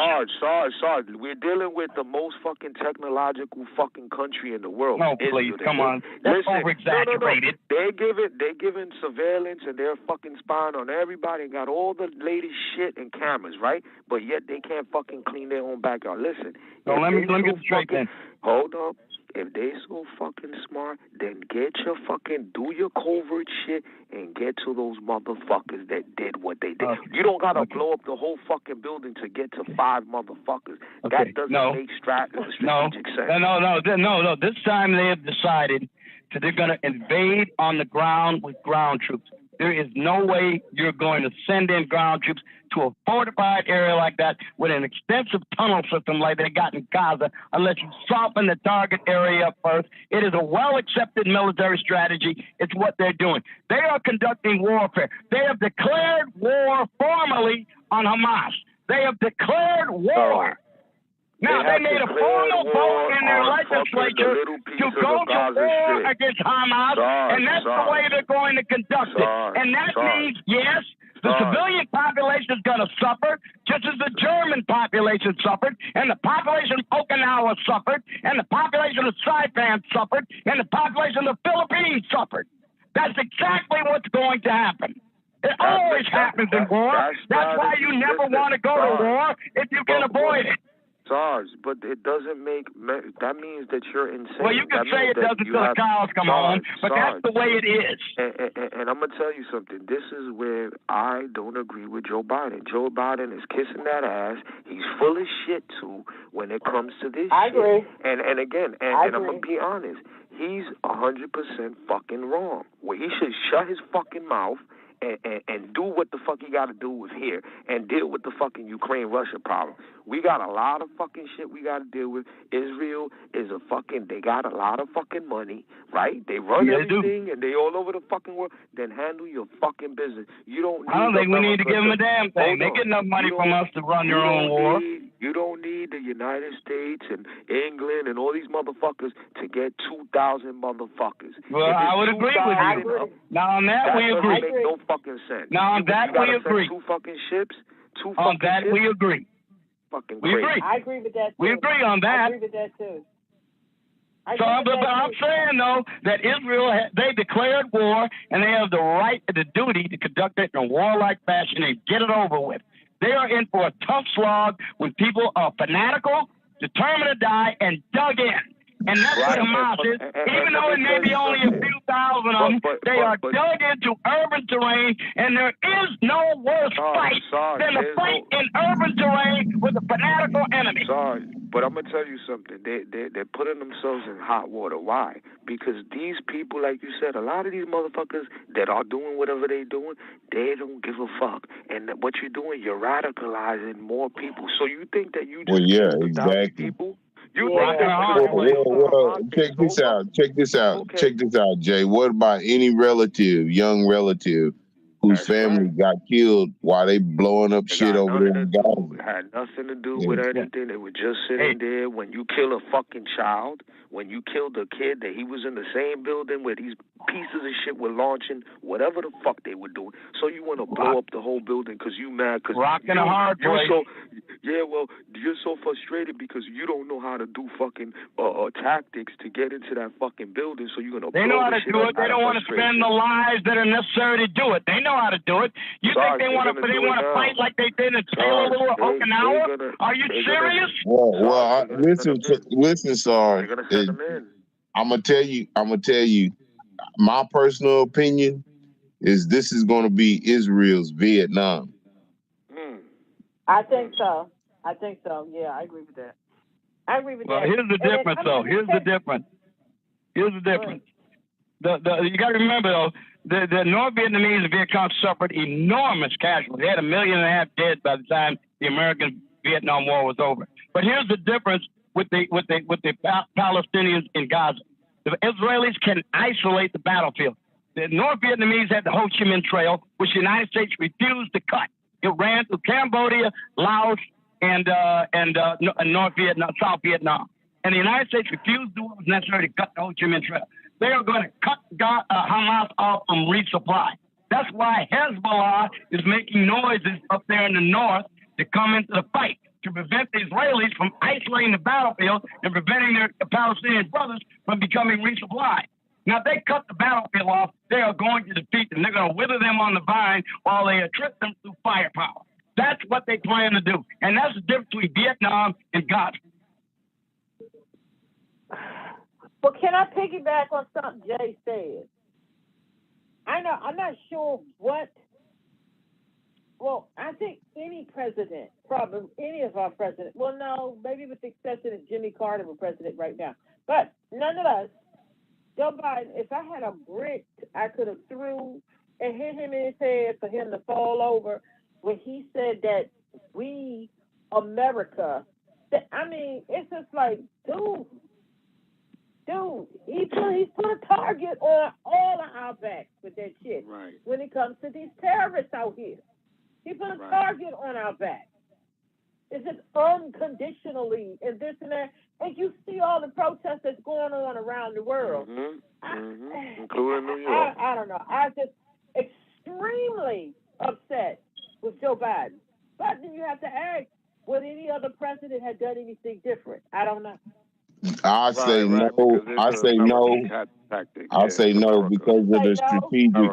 I say no because of the strategic position that Israel is in. It's the only connection America has to the Middle East. In there, yeah. That's their home base. That's what it is. So I think any president that is paying attention to your briefs, you're gonna stand with Israel no matter what, because without Donald Trump already gave up one little foothold we had in Syria. We can't stand to lose another one, like especially Israel. That's like But it's just Mama's boy. It's like he was whatever bending that he's able to do. So like he was just bending over, and we're with It's just like pull back your back. I think this is just my personal opinion. I think in public, just because of the fact that everybody, including your enemies, are watching what's going on in public, you're gonna have to show, that there's no break between you and Israel. You know what I'm saying? But he's been saying all along that one of the first things he said to Netanyahu is that you got to follow protocol according to war, which means you got to take care of them civilian population over there. You need to, turn the water fucking back on. Because remember, the water was off.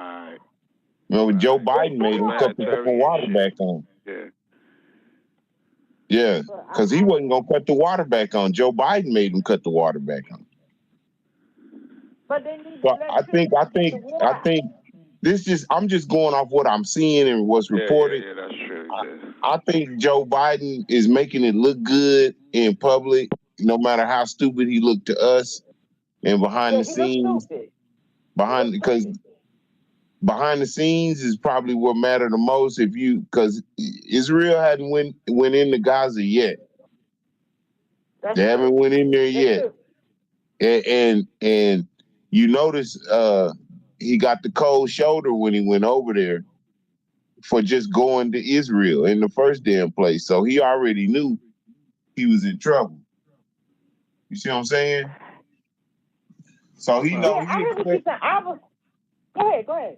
I was just thinking listen, you can say what you want to say about Joe Biden, but one thing I know about this old motherfucker is not only has he been up there for 40 years, but he's been riding the bench for 40 years, wanting to be in the game. And now he's finally in the game.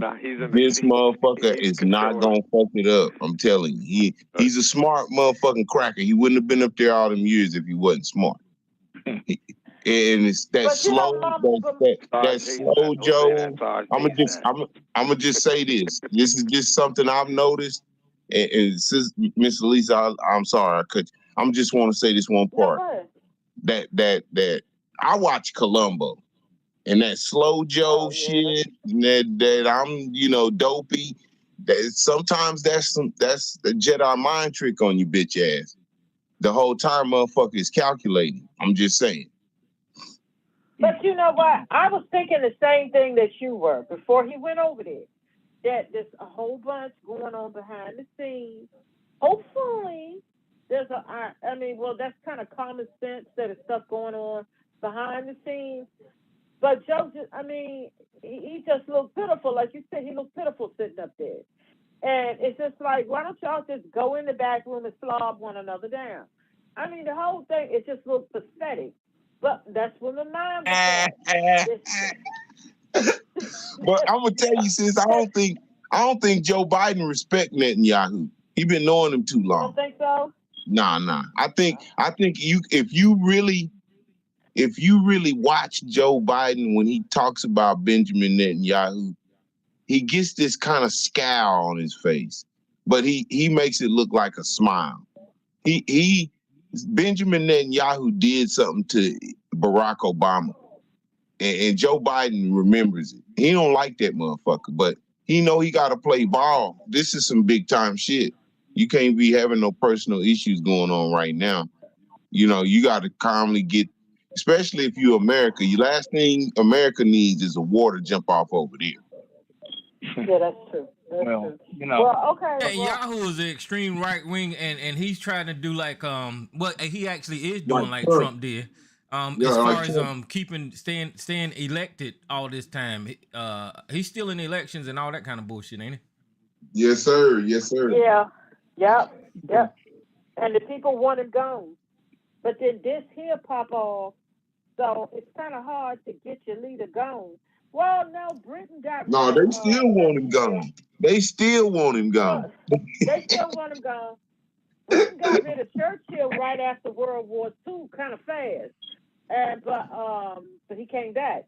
But they want him gone. But if they got a war and all this kind of stuff going on, not many countries is gonna get rid of their leader during, with this going on. But they Well, get rid of him. let me be the one, because I know it's hanging out there, y'all. But I'll be the one. I'll take the bullet and throw the conspiracy out there. Because if Netanyahu's in trouble, about to go to jail, knows he needs something, and it took them motherfuckers 7 hours to get out there and rescue anybody. Yeah. Okay. And listen, from my understanding, they have been coming in and out of this hole in the fence for some time, molesting and fucking people up. So security was definitely lax, if not appropriately paying attention. I think it was more like maybe some setup shit, some Dahmer shit. I mean, some Jeffrey Epstein shit. Where nigga go to the bathroom for 3.5 hour type shit. So at least that's the appearance, because Netanyahu's in trouble. Let something happen. Now I can go on the offensive. Ain't nobody gonna want to kick me out of office. And that's exactly what he did. He didn't waste no time declaring war. I agree with you. I agree with that, but I'm not a conspiracy theorist, but I truly believe. I was speaking with an Israeli person, an Israeli American, put it that way, dual citizenship, about this. And when I was saying, I tell them I was watching a video with the different times. This is somebody I work with. This different time span. How from when this happened, then that happened, then this happened. Hours went by. I mean, hours went by. And he said, well, you have to understand, they believe anything that's told to them. You have to understand that particular day, it was a holiday. So that's why they didn't have a lot of people on duty.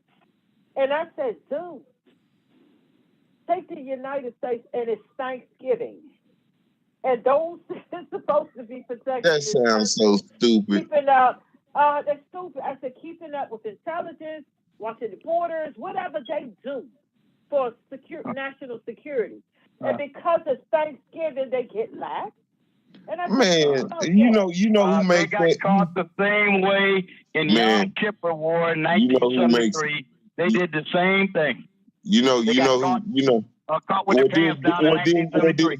Well, then you damn sure, especially if it's on the same day, you damn sure got your security up and running on that day. That's the day you damn sure. If there ain't no other motherfucking day, you gonna have your security running on that motherfucking day. Well, in 1973, though, they knew the attack was probably coming, and Golda Meir told her general to stand down when they wanted to mobilize. Sounded like, well, it looked like to me, Ben, he got them jokers to stand down too. That's what it looked like to me too. It doesn't make sense. And I told you, I said the United States, that we would rip this country apart if we found out that security got lax on because it was Thanksgiving or Christmas or whatever other holiday, 4th of July. That's when security gets heightened. like you said, on those type of, especially like the 4th when people are out. So. Well, think about this, sis. Think about this. Think about this.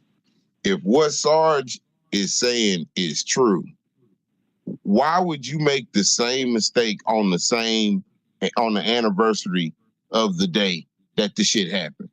Wouldn't that be like the boss of the boss of the boss is gonna come into work and say, make sure that don't fucking happen. And it's gonna go downhill. Look, hey, motherfucker, suicide bomber can happen before you let this fucking happen.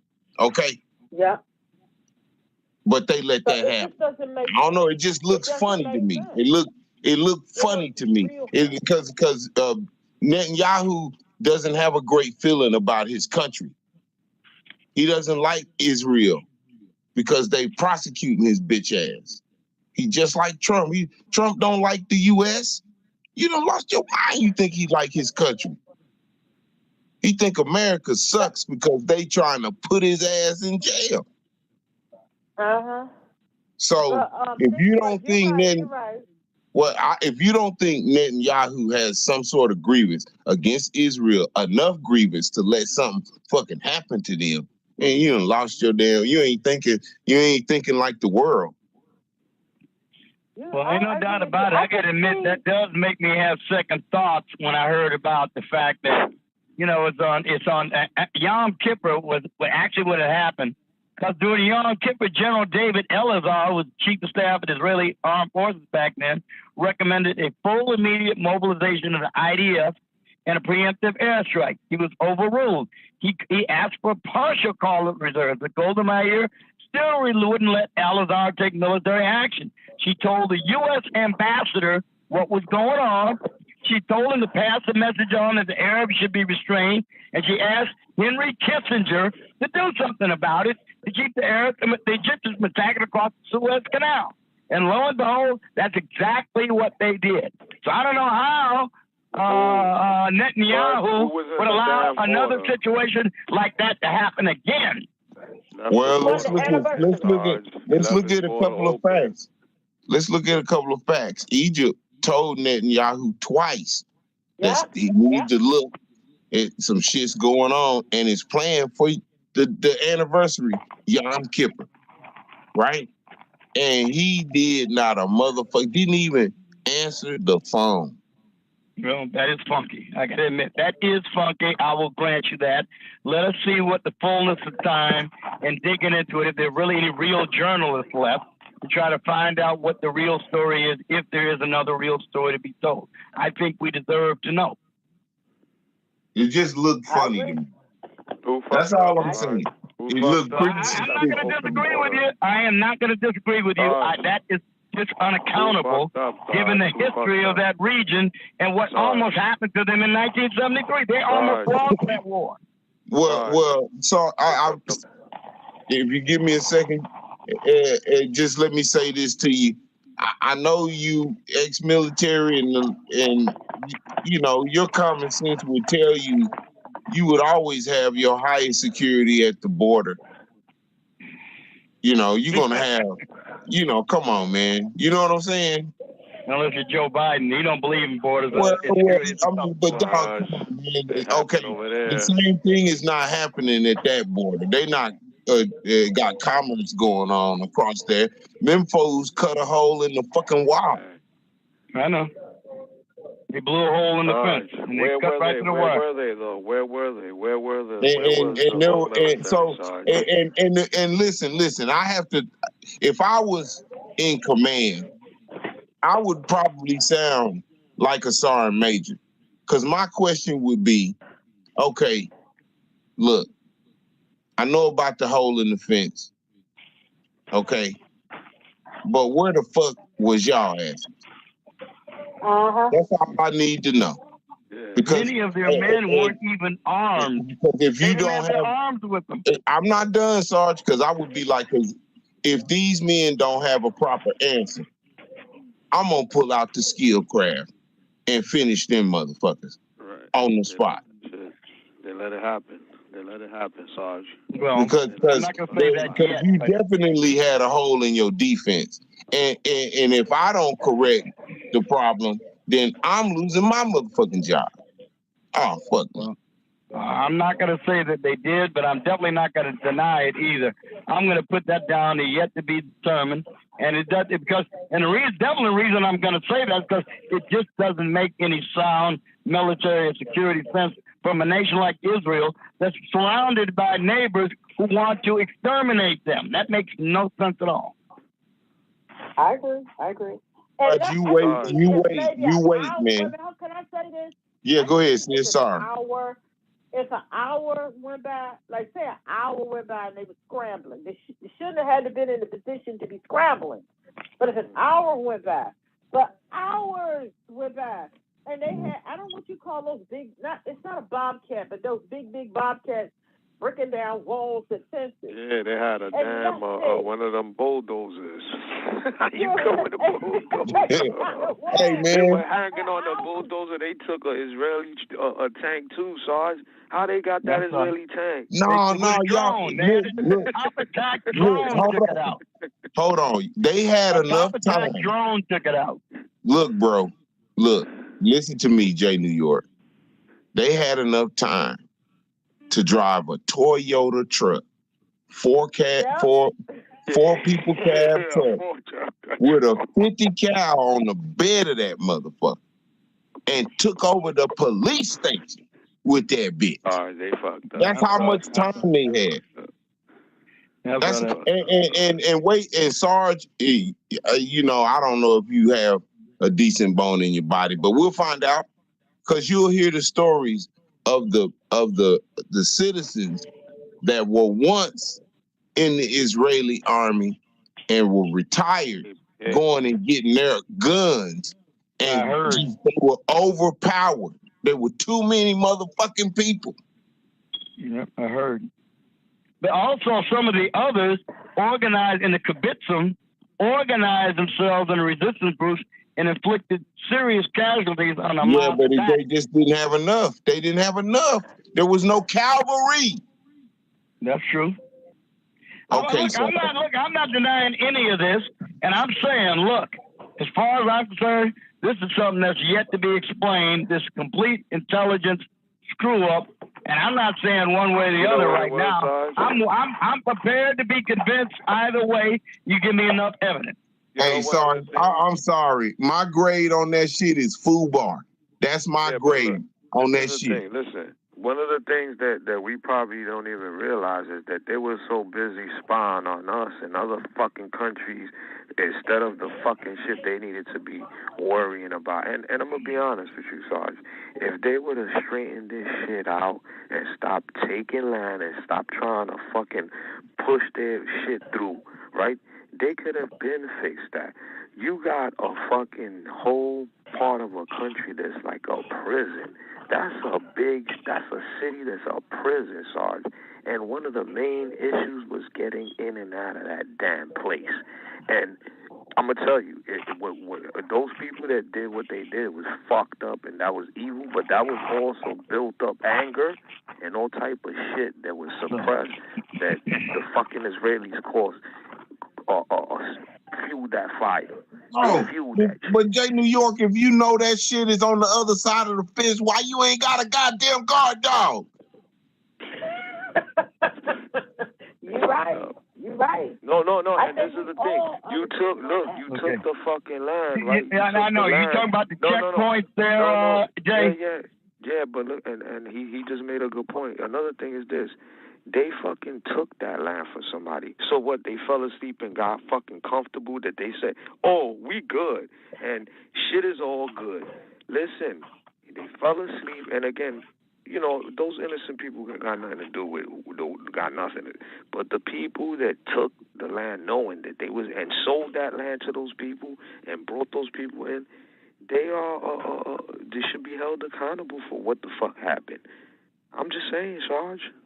You talk about the checkpoints the Israelis use, and it causes long lines and backups for the Palestinians who want to come into Israel. Okay, look, folks. Okay, I understand the concern about that, but I'm giving you a few facts that prompted these checkpoints and the stop in it.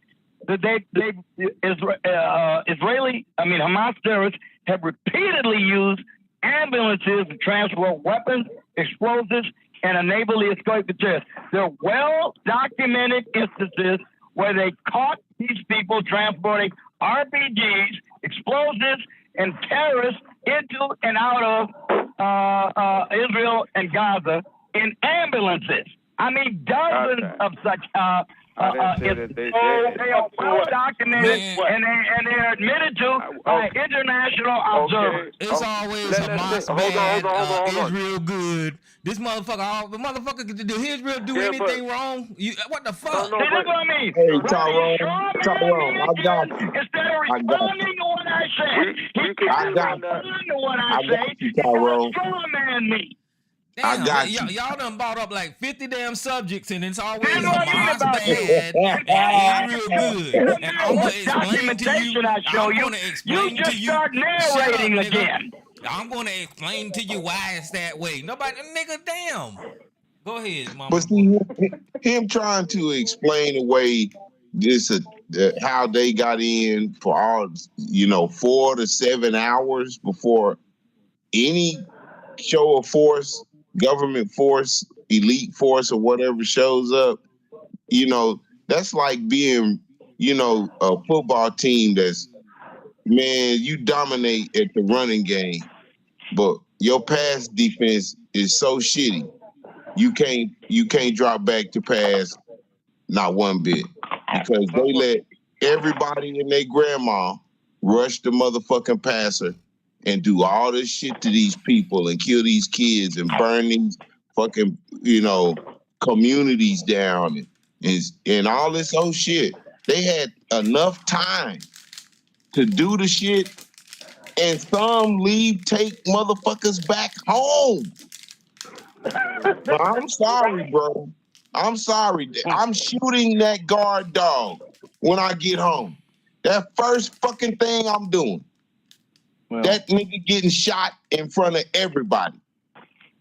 Well, I was responding to Jay saying about the fact that the Palestinians are held up for interminable periods of time at checkpoints. And that is true. Yeah. That is happening to them. But the reason for it is that the Palestinian Hamas and Hezbollah use those entry points as opportunities to smuggle weapons, explosives, and terrorists in and out of the territory.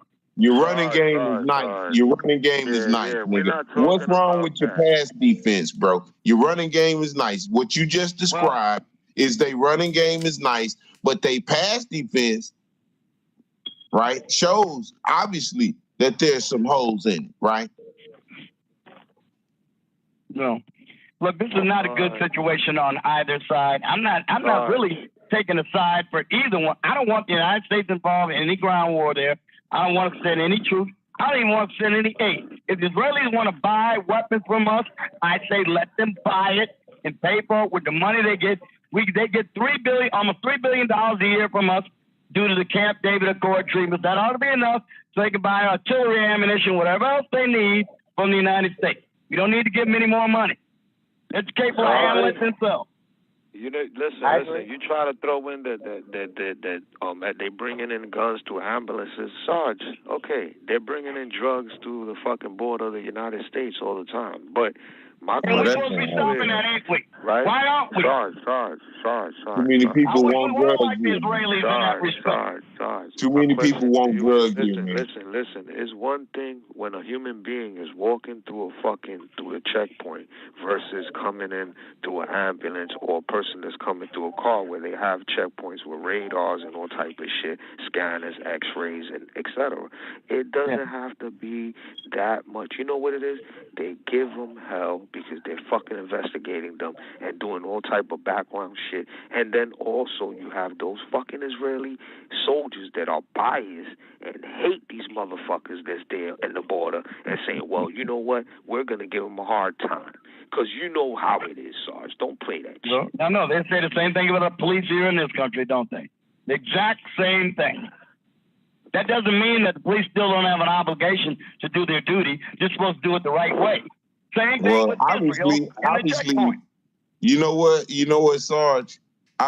Obviously, that checkpoint shit don't mean a hill of beans because they just exposed, your whole goddamn squad by blowing through that damn wall, killing up a fucking whole couple of fucking towns of your citizens, taking 150 of them hoes hostage and back home and taking them and doing God knows what to they motherfucking ass and saying fuck all y'all because now that we got them, you know better than to come in here with that bullshit because you might kill them also. Now Netanyahu don't give a fuck, but the rest of the world do, Yeah, that's and true. that's Netanyahu's dilemma. Well, the look, it took a terrorist army to do that, not just a few individuals infiltrating here and there in ambulances. They used an army with paragliders, bulldozers, technicals. They had the technical pickup trucks with Deska 50 calibers mounted in the truck bed and everything else. They had a terrorist army to do the things you just mentioned. I got a really good question, Tyrone. I got a really good question, Tyrone. That's a whole different dimension when you do that. Watch this question, Tyrone. Sarge, I get what you're saying. I agree. They showed up. Army men showed up, crossed the border, came into your motherfucking territory, wreaked motherfucking havoc. My question is, where was your antennas when all this shit was going on? That's my question too. Where was it? Where was the spectacular failure of Israeli intelligence, normally considered the top, one of the top, if not the top intelligence service in the world? And they have to be, because if they're not on their game, they risk annihilation. Sarge, they were in their kibbutz. They was in their kibbutz and their fucking little areas, chilling, enjoying paradise. Because again, they done took other people's land, fell asleep. There you go again. Ain't nothing. The motherfucker's gonna do a goddamn thing, and guess what? Look at what happened. And I'm gonna tell you, motherfucker did a goddamn thing. You know what's crazy? Those innocent people it's fucked up that those people, Israelis, had to pay the price for these dumb motherfuckers that's in the government. Now I'm gonna tell you another thing. Now innocent Palestinians are gonna pay for the stupid shit the Israeli fucking military's doing and the government. You see the same shit? It doesn't add up. Again, I'm looking at this calculation and financial. It doesn't. I'm gonna hook you up, Joe. Jay, New York. I'm gonna hook you up. The veracity and the fiercity of the retaliation is to cover up the fuck up. It could be. Who knows? I'm not denying anything at this point. But all I know is that no matter what that is, the response has got to be decisive. You cannot allow an attack like this. I don't give a damn what country it is. Like I said, it could be Red China. I would expect them to retaliate in a comparable way. And knowing Red China, it would be even worse given what we saw at Tiananmen Square.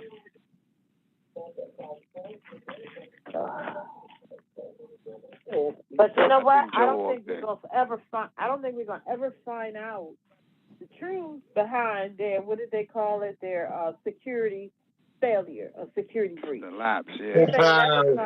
You know we ain't gonna never find that out, sis. But you know what's gonna happen? You know what's gonna happen, man? Watch, we gonna find out like 20 years from now. Somebody gonna drop an egg, on what really happened when Netanyahu's dead and shit. They gonna tell on his ass. But no, we'll never find out. Because I seriously think they knew about it. They got the best intelligence service in the game. I think they knew about it. Egypt was calling. Your homie calling, and you still getting it. Your homie, man, dog, she got that shit, bro. She got that, bro, STD, and you gonna come up. And they came up hot. This nigga's been, listen, this fool is hot. Sarge, a music festival of that nature, let me tell you, that music festival where they killed 200 and something people, Sarge, they were supposed, and that was on the border. They were supposed to fucking cops and military there just in case of anything. Bro, even if they what happened to your helicopter flying surveillance over your border, nigga? Or at least a drone. Flying Nigga, around. fuck. Yeah, but when I'm they sorry, do big Mr. festivals of that nature, I'm listen, sorry, I've been in Mr. festivals Lisa. like that. When We they are got festivals, Israel. they got police heavy. We Heavy are police is surrounded. around. We are surrounded, completely by hate. surrounded. I'm gonna have 3, 4, 5 helicopters patrolling my goddamn border at the least.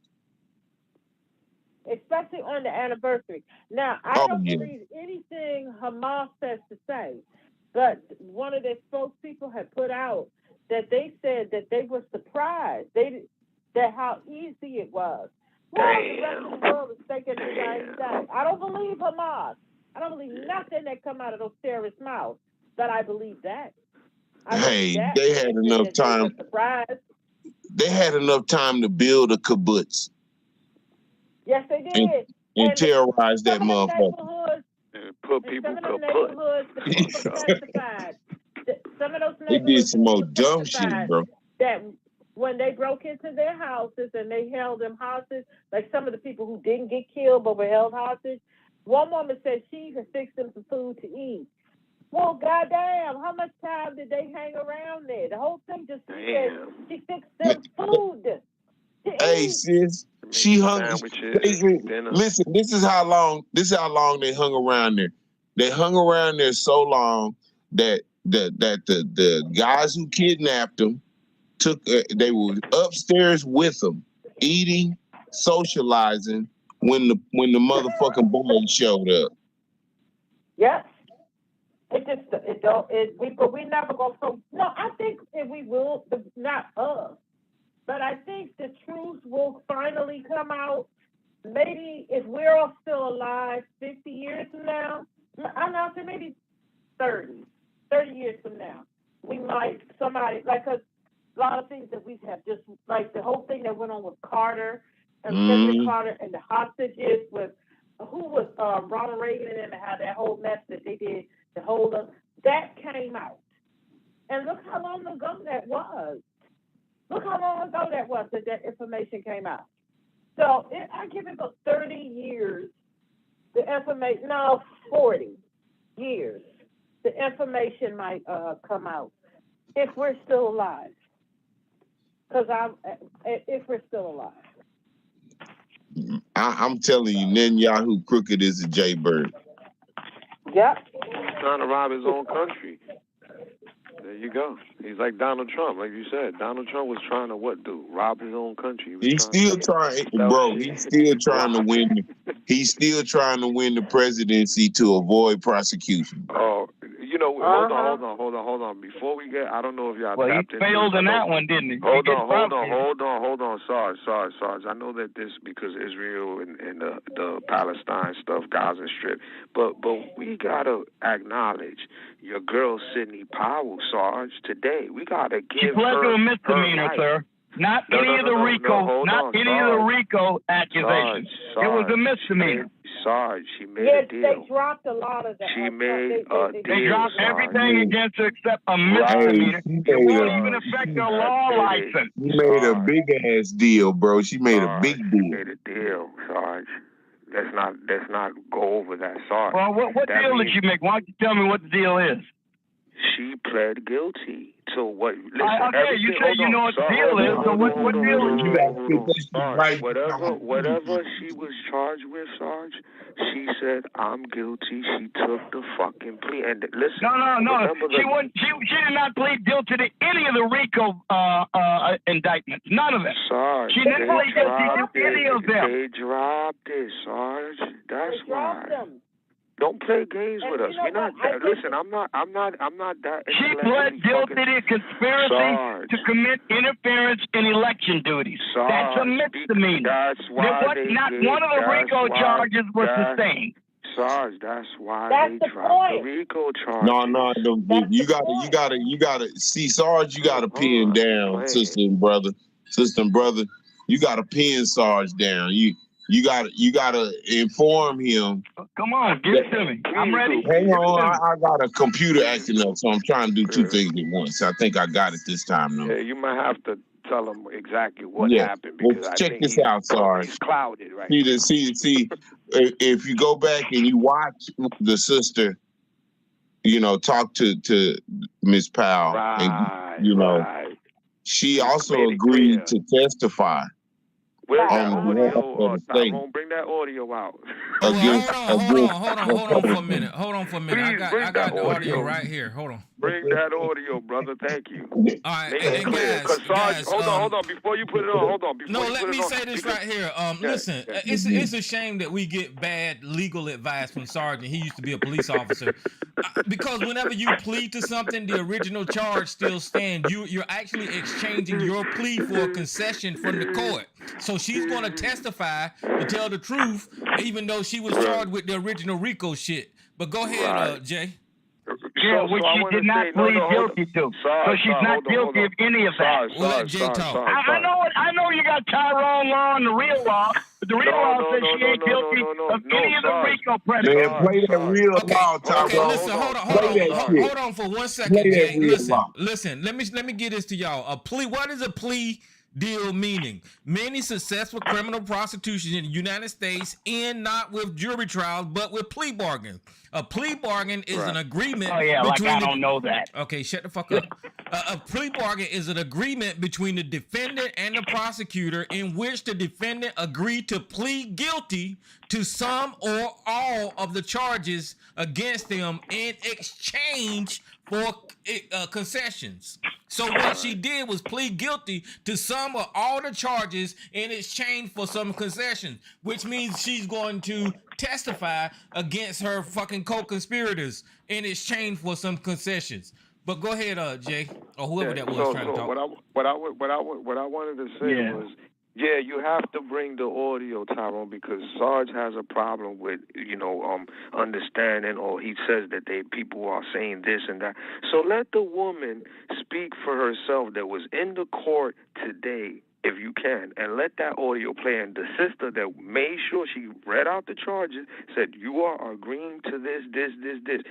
And right now you have agreed. Is that right? We're trying to confirm it for the record because they already spoke prior to the court, to go to court to say, okay, she's pleading today.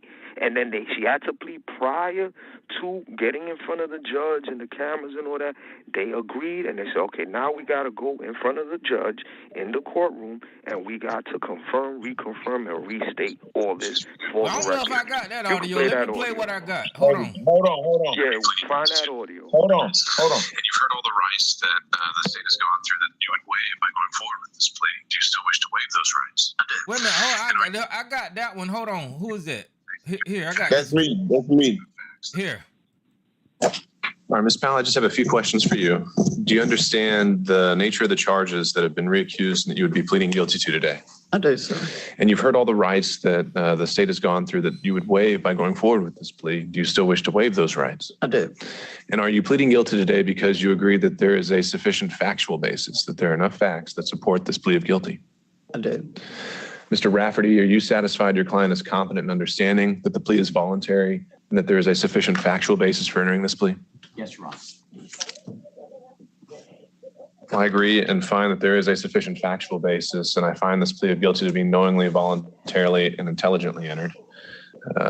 There's been a request that the sentence be entered under the First Offender Act, and the court will approve that request, withhold adjudication. But I must notify you, Ms. Powell, that you're not allowed to withdraw your plea simply because you do not comply with the terms of the sentence. And the terms of that sentence would be as recommended by the parties. On count 1, conspiracy to commit intentional interference with the performance of election duties, the sentence would be 12 months probation. And counts 2 through 6 would also be 12 months probation consecutive to each other and to count 1 for a total term of essentially 6 years probation, but we're going to translate that into months for the sentence sheet. Special conditions would include a $6,000 fine with $1,000 for each count. Restitution to be paid in the amount of $2,700 to the Georgia Secretary of State's office. You are to have written a letter, which you've already satisfied. You're also to provide a recorded proffer with the state, which you've already satisfied. You're to testify truthfully against any and all co-defendants in this matter at any upcoming proceedings. You are not to have any communication with any witness, any co-defendant, or any member of the media concerning the facts or circumstances of this case. And you're to provide all documents to the district attorney's office as requested and relevant to this case. Again, Ms. Young, I would ask if you could provide the state's recitation of the exact phrasing of these, and we'll make sure that's reflected in the final disposition form. In order to make this sentence consistent with Mr. Hall, I do believe it would be appropriate, and I'm willing to include the language involving moral turpitude, although that language being included on the sentence form may not ultimately have any effect on the entities responsible for actually determining that. Are there any other express conditions and special conditions, Ms. Young, that you would like to see reflected on this sentence? I think you covered, Your Honor. Okay. Mr. Rafferty, is there anything else that you think needs to be on the record today? Ms. Young, do the state have an announcement regarding the indictment in this case? Yes, Your Honor, the state will be entering an all-pros order on indictment number 23 SC 188947 as it applies to Ms. Powell. All right. Well, upon being provided a copy of that motion, I will sign it and the charges in the indictment will be dismissed. All right. If there's nothing else, then we will conclude this and be off the record. Good luck, Ms. Powell. Thank you, Your Honor. Thank you all. Thank you, Judge. There's anything in that video that contradicts anything I said? Nothing. No, it does contradict what you said. Well, you hold on, because you take too long. Wait, let me say this right here, nigga. Shut up. You take too long. Shut up. Listen. What are you talking about? You take too long. Shut up. Nigga, I was finished by now. You're interrupting me. Nobody, bitch, ain't even been on here. So listen. Yeah, no one was even talking when I started speaking. Okay, well, listen, shut up. Listen. Yes, it contradicts what you said because you're not taking into account why she's in this predicament in the first place. The reason that she's in this predicament in the first place is because she was facing 7 felony charges, including racketeering and conspiracy to commit election fraud. So she negotiated or pled to a lesser charge so she could testify against her co-conspirators. That don't mean that she didn't commit the original crimes. She made a deal to lesser charges to testify for the DA. So that's what happened. So you can now let me tell you what happened. Let me tell you what happened, because you act like I don't know what a plea deal is, and I don't know a prosecutor stacking charges. I bring a guy in on 1 or 2 charges. 1 or 2 know what I bring him in on. I go to felony review. The state's attorney looks and says, okay, you got a case.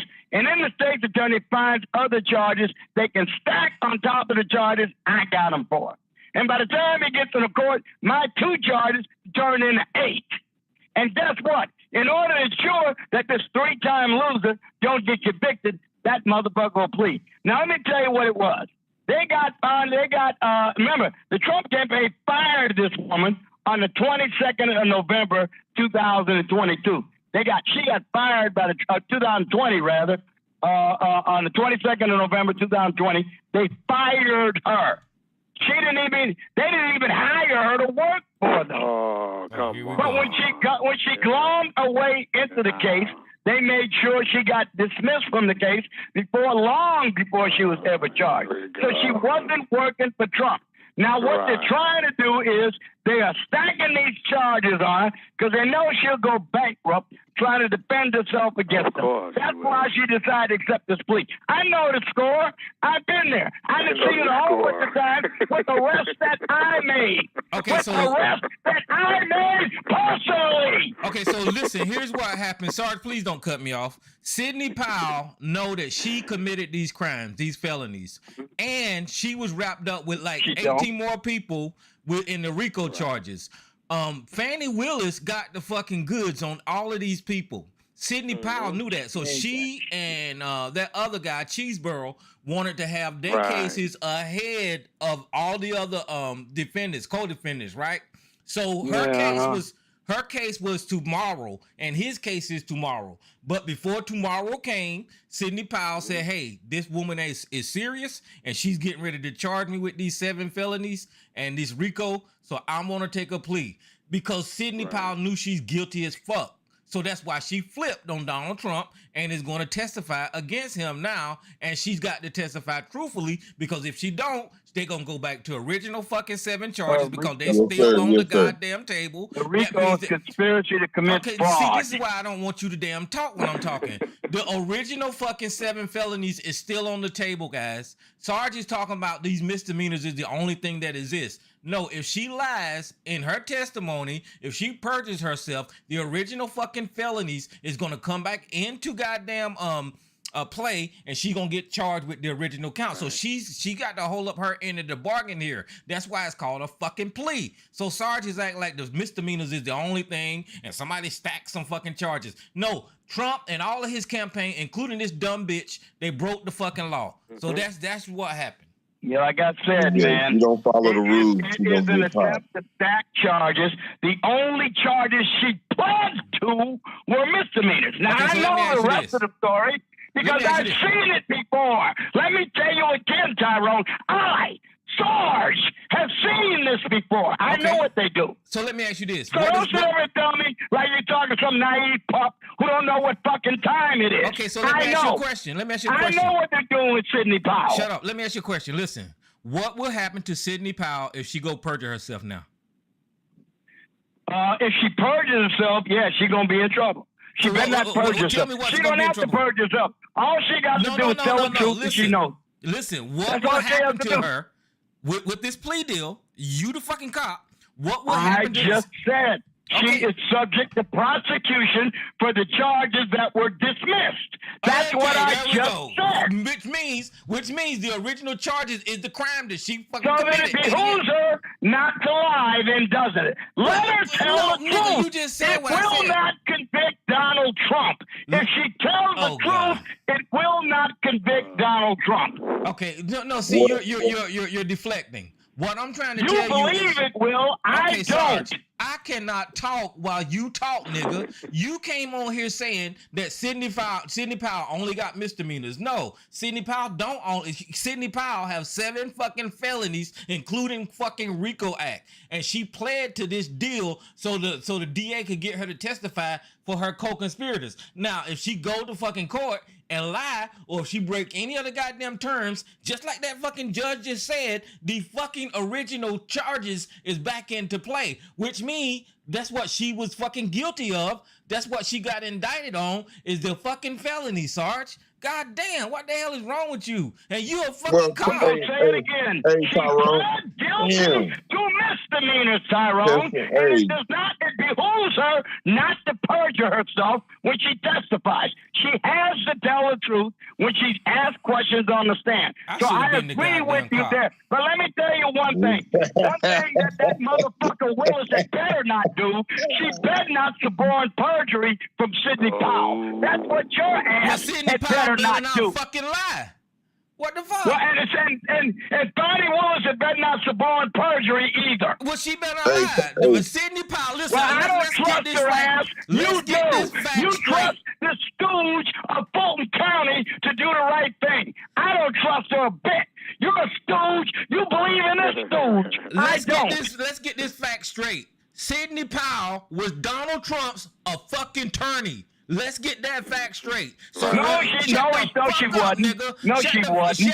No, she wasn't. She was Donald Trump's attorney. No, she wasn't. No, she wasn't. Okay. She was an attorney and an ally. Shut up. Sidney Powell was in the fucking White House on January the goddamn 6th, talking to Donald Trump about how to overthrow the goddamn election. Sidney Powell was all around Donald Trump. Sidney Powell was Donald Trump's attorney. And that's why she wound up in fucking Georgia trying to overthrow Georgia's fucking election, because she was Donald Trump's attorney. Rudy Giuliani is in the same fucking RICO trial. Donald Trump's attorney. whatever Cheeseboro name, Donald Trump's attorney, all in this goddamn RICO down in fucking Georgia trying to overthrow the goddamn government. Now, Donald Trump had 3 motherfucking attorneys down there in Georgia trying to overthrow the goddamn... Sarge, you don't have to like it, but it is the goddamn truth. Goddamn. You silly motherfucker. She was the attorney in an allied case. She wasn't Trump's attorney. You're full of shit. Attorney. Go ahead, Lisa. Tyrone, can I add this? Go ahead. And it was reported that Giuliani himself told Trump and them to leave that woman alone, but they kept bringing her back and allowing her in the meeting. So you can also, so maybe that's why Trump mad at Giuliani, because he told him to leave Sidney Powell alone.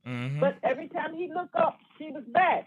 And Giuliani was trying to distance himself, remember, from Sidney Powell. He was trying to distance himself from Sidney Powell. Yeah, because she was talking too strong. She brought up that Venezuela shit. Hugo Chavez doing his best to distance himself from that woman, but then she was just Trump right kept, up anyway. Trump kept having meetings with her. Bring her in. I want to hear what she said. Hey, good idea. I even think somebody testified that they were called to a meeting and Powell was already there. It was at the White House. It was at the White House. Yeah, sitting there talking to Trump. Sitting up in the meeting. And when after the election, to leave her alone. Yeah, after the election, they gathered at the White House and they were trying to come up with a plan to overthrow the government, and Sidney Powell was at that meeting. Yes, sir. Okay. Look, I know what they were doing. They were talking about Krakens and Venezuelan servants, SWAT raids in Germany, but they were talking about everything except ballot box stuffing and signature verification, which the state of Georgia confirmed in its own audit. And see, this is what the problem is. You just see, lied. people like Sidney Powell. What are you talking about? Could not verify, and the things that they could verify, they didn't talk about. Okay, you just lied. But listen, guys. Shit, nigga, and I'll tell you what the goddamn state of Georgia uncovered in its own fucking audit. Okay, so here, I want y'all to look at the screen. In 2020. This is what I mean about you. You just make shit up and ignore the facts. Okay, so in 2020, Powell joined Trump's legal team to attempt to overthrow Joe Biden's victory in 2020. So that's what she was on Donald Trump's legal team, just like Ken Cheeseboro. Here's another motherfucker, another attorney. MAGA, make attorneys, get attorneys. That's what the fuck it stands for. Ken Cheeseboro is another co-defendant. His fucking case starts tomorrow. So however the fuck Ken Cheeseboro case turn out, that's exactly how Sidney Powell's case was going to damn turn out. Except for she took a plea deal. This dumbass didn't take no plea deal, so I don't know what the fuck. There's still time. Yeah, I don't know. There's still time, Tyrone. But he might do it tomorrow. He might do it tomorrow. Yeah, a lot of defendants wait until the day of trial to take a plea.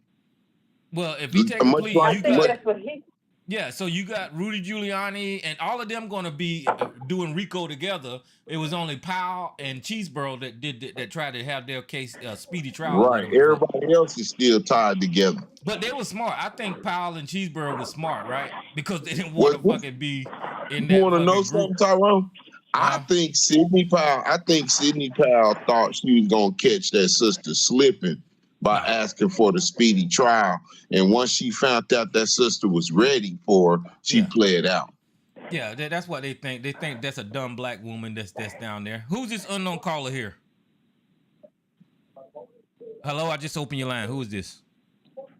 Oh, I had to switch phones. Sorry, brother. Hey, but Go ahead. I got a question for you, Sarge. I heard you mention about this whole thing, all this whole legal situation. And one of the things that really, really stands out in my mind is you said that there's 4 indictments and like 91 charges all together. You said you read them, and then you said they were all bullshit. You know, the part that I can really add my 2 cents to is you can't go ahead and take classified documents to your crib and show them to somebody else. Donald Trump had done that. And so you're going to tell me that him go ahead and exposing those classified documents is bullshit? You're going to go ahead and tell me that he's... I'm going to tell you that if the president of the United States took them into his possession when he left while he was president, and up until 12 o'clock noon on January 20th, the act of his removing them from the White House was an act of declassification, according to the United States Supreme Court in Department of the Navy versus Egan. All right, hold on, Chef Rob. Hold on, Sarge. The charges that Jack Smith is working on is after Donald Trump was president. That's what he's getting charged with. When he was down there in Mar-a-Lago, he was not president while he was at Mar-a-Lago with those fucking documents. He was not president when they requested those documents get back to Washington. He was not president whenever he denied or hid from the FBI and told them that, you know, the documents wasn't there, playing fucking titty tat with the fucking FBI. So he wasn't president. So Chef Rob, you are absolutely correct. He won't supposed to have those. Let me finish. Shut up. No, he isn't. Sarge, shut up. So, Chef Rob, you're absolutely correct. He wasn't supposed to have those classified documents at that time. Sarge is trying to say, long as he was president. If he took them from the White House, they were. Sarge is trying to say, long as he was president, he had every right to have his hands on his documents, which is true. But after he left the goddamn White House, he was an ordinary civilian. He wasn't supposed to have access to those documents. Now, what Trump is saying is because of the Presidential Record Act, he had access to those records. That's bullshit. The Presidential Record Act do apply to after you're goddamn president, but it don't apply to fucking goddamn top secret classified information. There we go. I'm done. It applies to any document in the president's possession that the National Archives wish to negotiate with him for their return. That process was never completed. It was interrupted by the FBI raid, and it was in the process of being mediated. Why did they do the FBI raid? Why did the FBI do the raid? I mean, I speak for 15 seconds. I can't get finished. Okay, because you keep calm lying. down. Y'all niggas are playing all fucking night, and you complain about me trying to get into your filibuster. Oh, Okay, God. anyway, Calm your ass down. The reason, let's show you why they had the FBI raid. They had the FBI raid because they gave Trump they gave him quite a few opportunities to return the documents, and he kept telling his attorneys that he returned everything, and he hadn't. That's why they did the fucking raid. Don't tell a lie. Okay. All right. See, this is what I mean. Again, the Presidential Record Act calls for negotiation. It calls for mediation when the archivist and the president cannot come to an agreement. There's supposed to be a federal magistrate that intervenes, determines who the documents belong with, and then if they don't comply with that, the president would be in contempt. Sarge, the train left. Hold on, Sarge. The train left a long time ago. That train left a long time. Sarge, that train because you're left lying. Nobody wants to hear you by lying. You're full of shit too. Fuck you too. I'm not full of. Calm down. Motherfucker, you full of shit. Go read the fucking Supreme Court decision. Hey, he the first person to start all that damn name calling and shit. Read it. You don't have to read Don't it. believe me. Okay, so here. No, I don't believe you. Well, then don't. Read what the Supreme Court said. Listen. The presidential record. record. Man, I swear to God, man, you just hate Trump. You got Trump derangement syndrome. No, Sarge, we not the ones yes, who got you Hold on. Listen, the third point in the Presidential Record Act, and I'm gonna read it to you, places responsibility for custody and management of the incumbent president records with the president. Incumbent, Sarge, you know what incumbent means?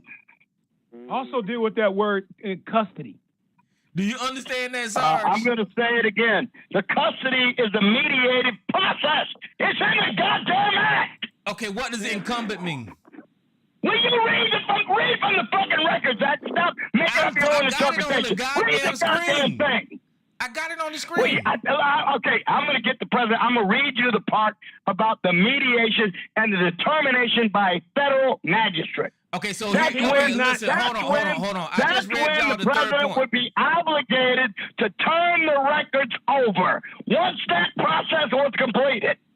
Okay, so hold on. Wait a minute. I see something about former. Let me just keep ignoring it like it doesn't matter. I see something about former. Let me see. Codifies the process by which the former and incumbent president reviews executive privileges prior to release. They ain't got shit to do with it.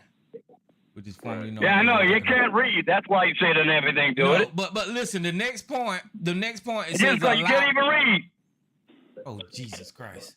But all of this is talking about the incumbent president, Sarge. They ain't talking about no past and former president, Sarge. Yes, it does. Let me read you the requisite section Now, of 44 United States Code, listen, as a matter Section of fact, 22, as a matter of fact, Presidential Records I am Act of not, listen, 1978. motherfucker, I am not getting ready to This is sit what I on mean here. about you. Just make Will up you your own shut- shit and Why expect you me to got- go along with it. Why you got to do this when I talk? Is it my voice? Because you like to make shit up. Okay, listen. Hey, Tyrone, I'm gonna tell you where Donald Trump got pinched.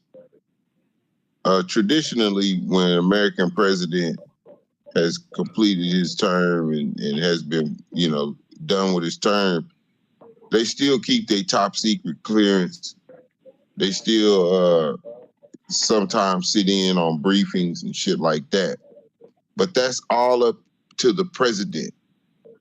And Joe Biden, from day one, said Donald Trump is not to be allowed to fuck with nothing dealing with national security and not to be sitting in. He ain't supposed to get no briefing or nothing.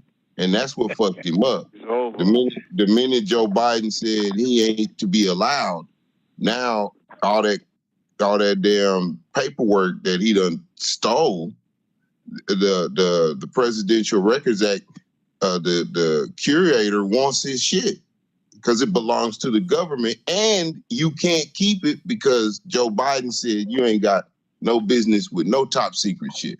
So that's what kind of fucked him up. I just wanted to put that out there, brother. Sarge is saying he want to protect them. Hold on, Sarge. Look, you just because he said it was declassified, it wasn't declassified, and then you said Well, something none of that don't matter. Jack Smith was pretty straight on what laws that President Trump had broke. No, and then he said there was supposed to be mediation. And it was Sarge, the Espionage. It was the Espionage Act. It was the Espionage Act that Donald Trump had broke. And the Presidential Record Act don't say anything about what the fuck Sarge is talking about. And just Google it. I mean, shit. And Sarge said that they had to mediate and all that. Sarge, they did all that process. They went. No, they did not with a federal magistrate. They didn't. No, You had the archivists demanding their return. The president said, and the president, by the way, was negotiating with them in good faith. Sarge, no, he wasn't. No, he Sarge, wasn't. that's why he invaded his place. The reason why the archivist was chasing the shit down is because they were government. It was government property. It did not belong to him anymore.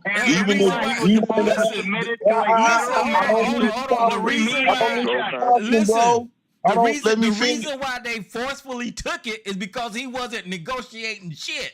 Now listen, I'm getting ready to shut down. I was trying to go there. YouTube. I'm getting ready to shut down YouTube. And guys, y'all can call in at the number at 717-908-1834. And these guys will be on the line. Y'all know how to get in. I'm going to get ready to open up the lines here. Q&A session is over. All participants are unmuted. Y'all been keeping it above. Y'all been keeping it rated G tonight, so I appreciate that. And I'm getting ready to get off here. You guys enjoy the conversation. So guys on YouTube, y'all can call in, and y'all lines are open now. So y'all have a good night.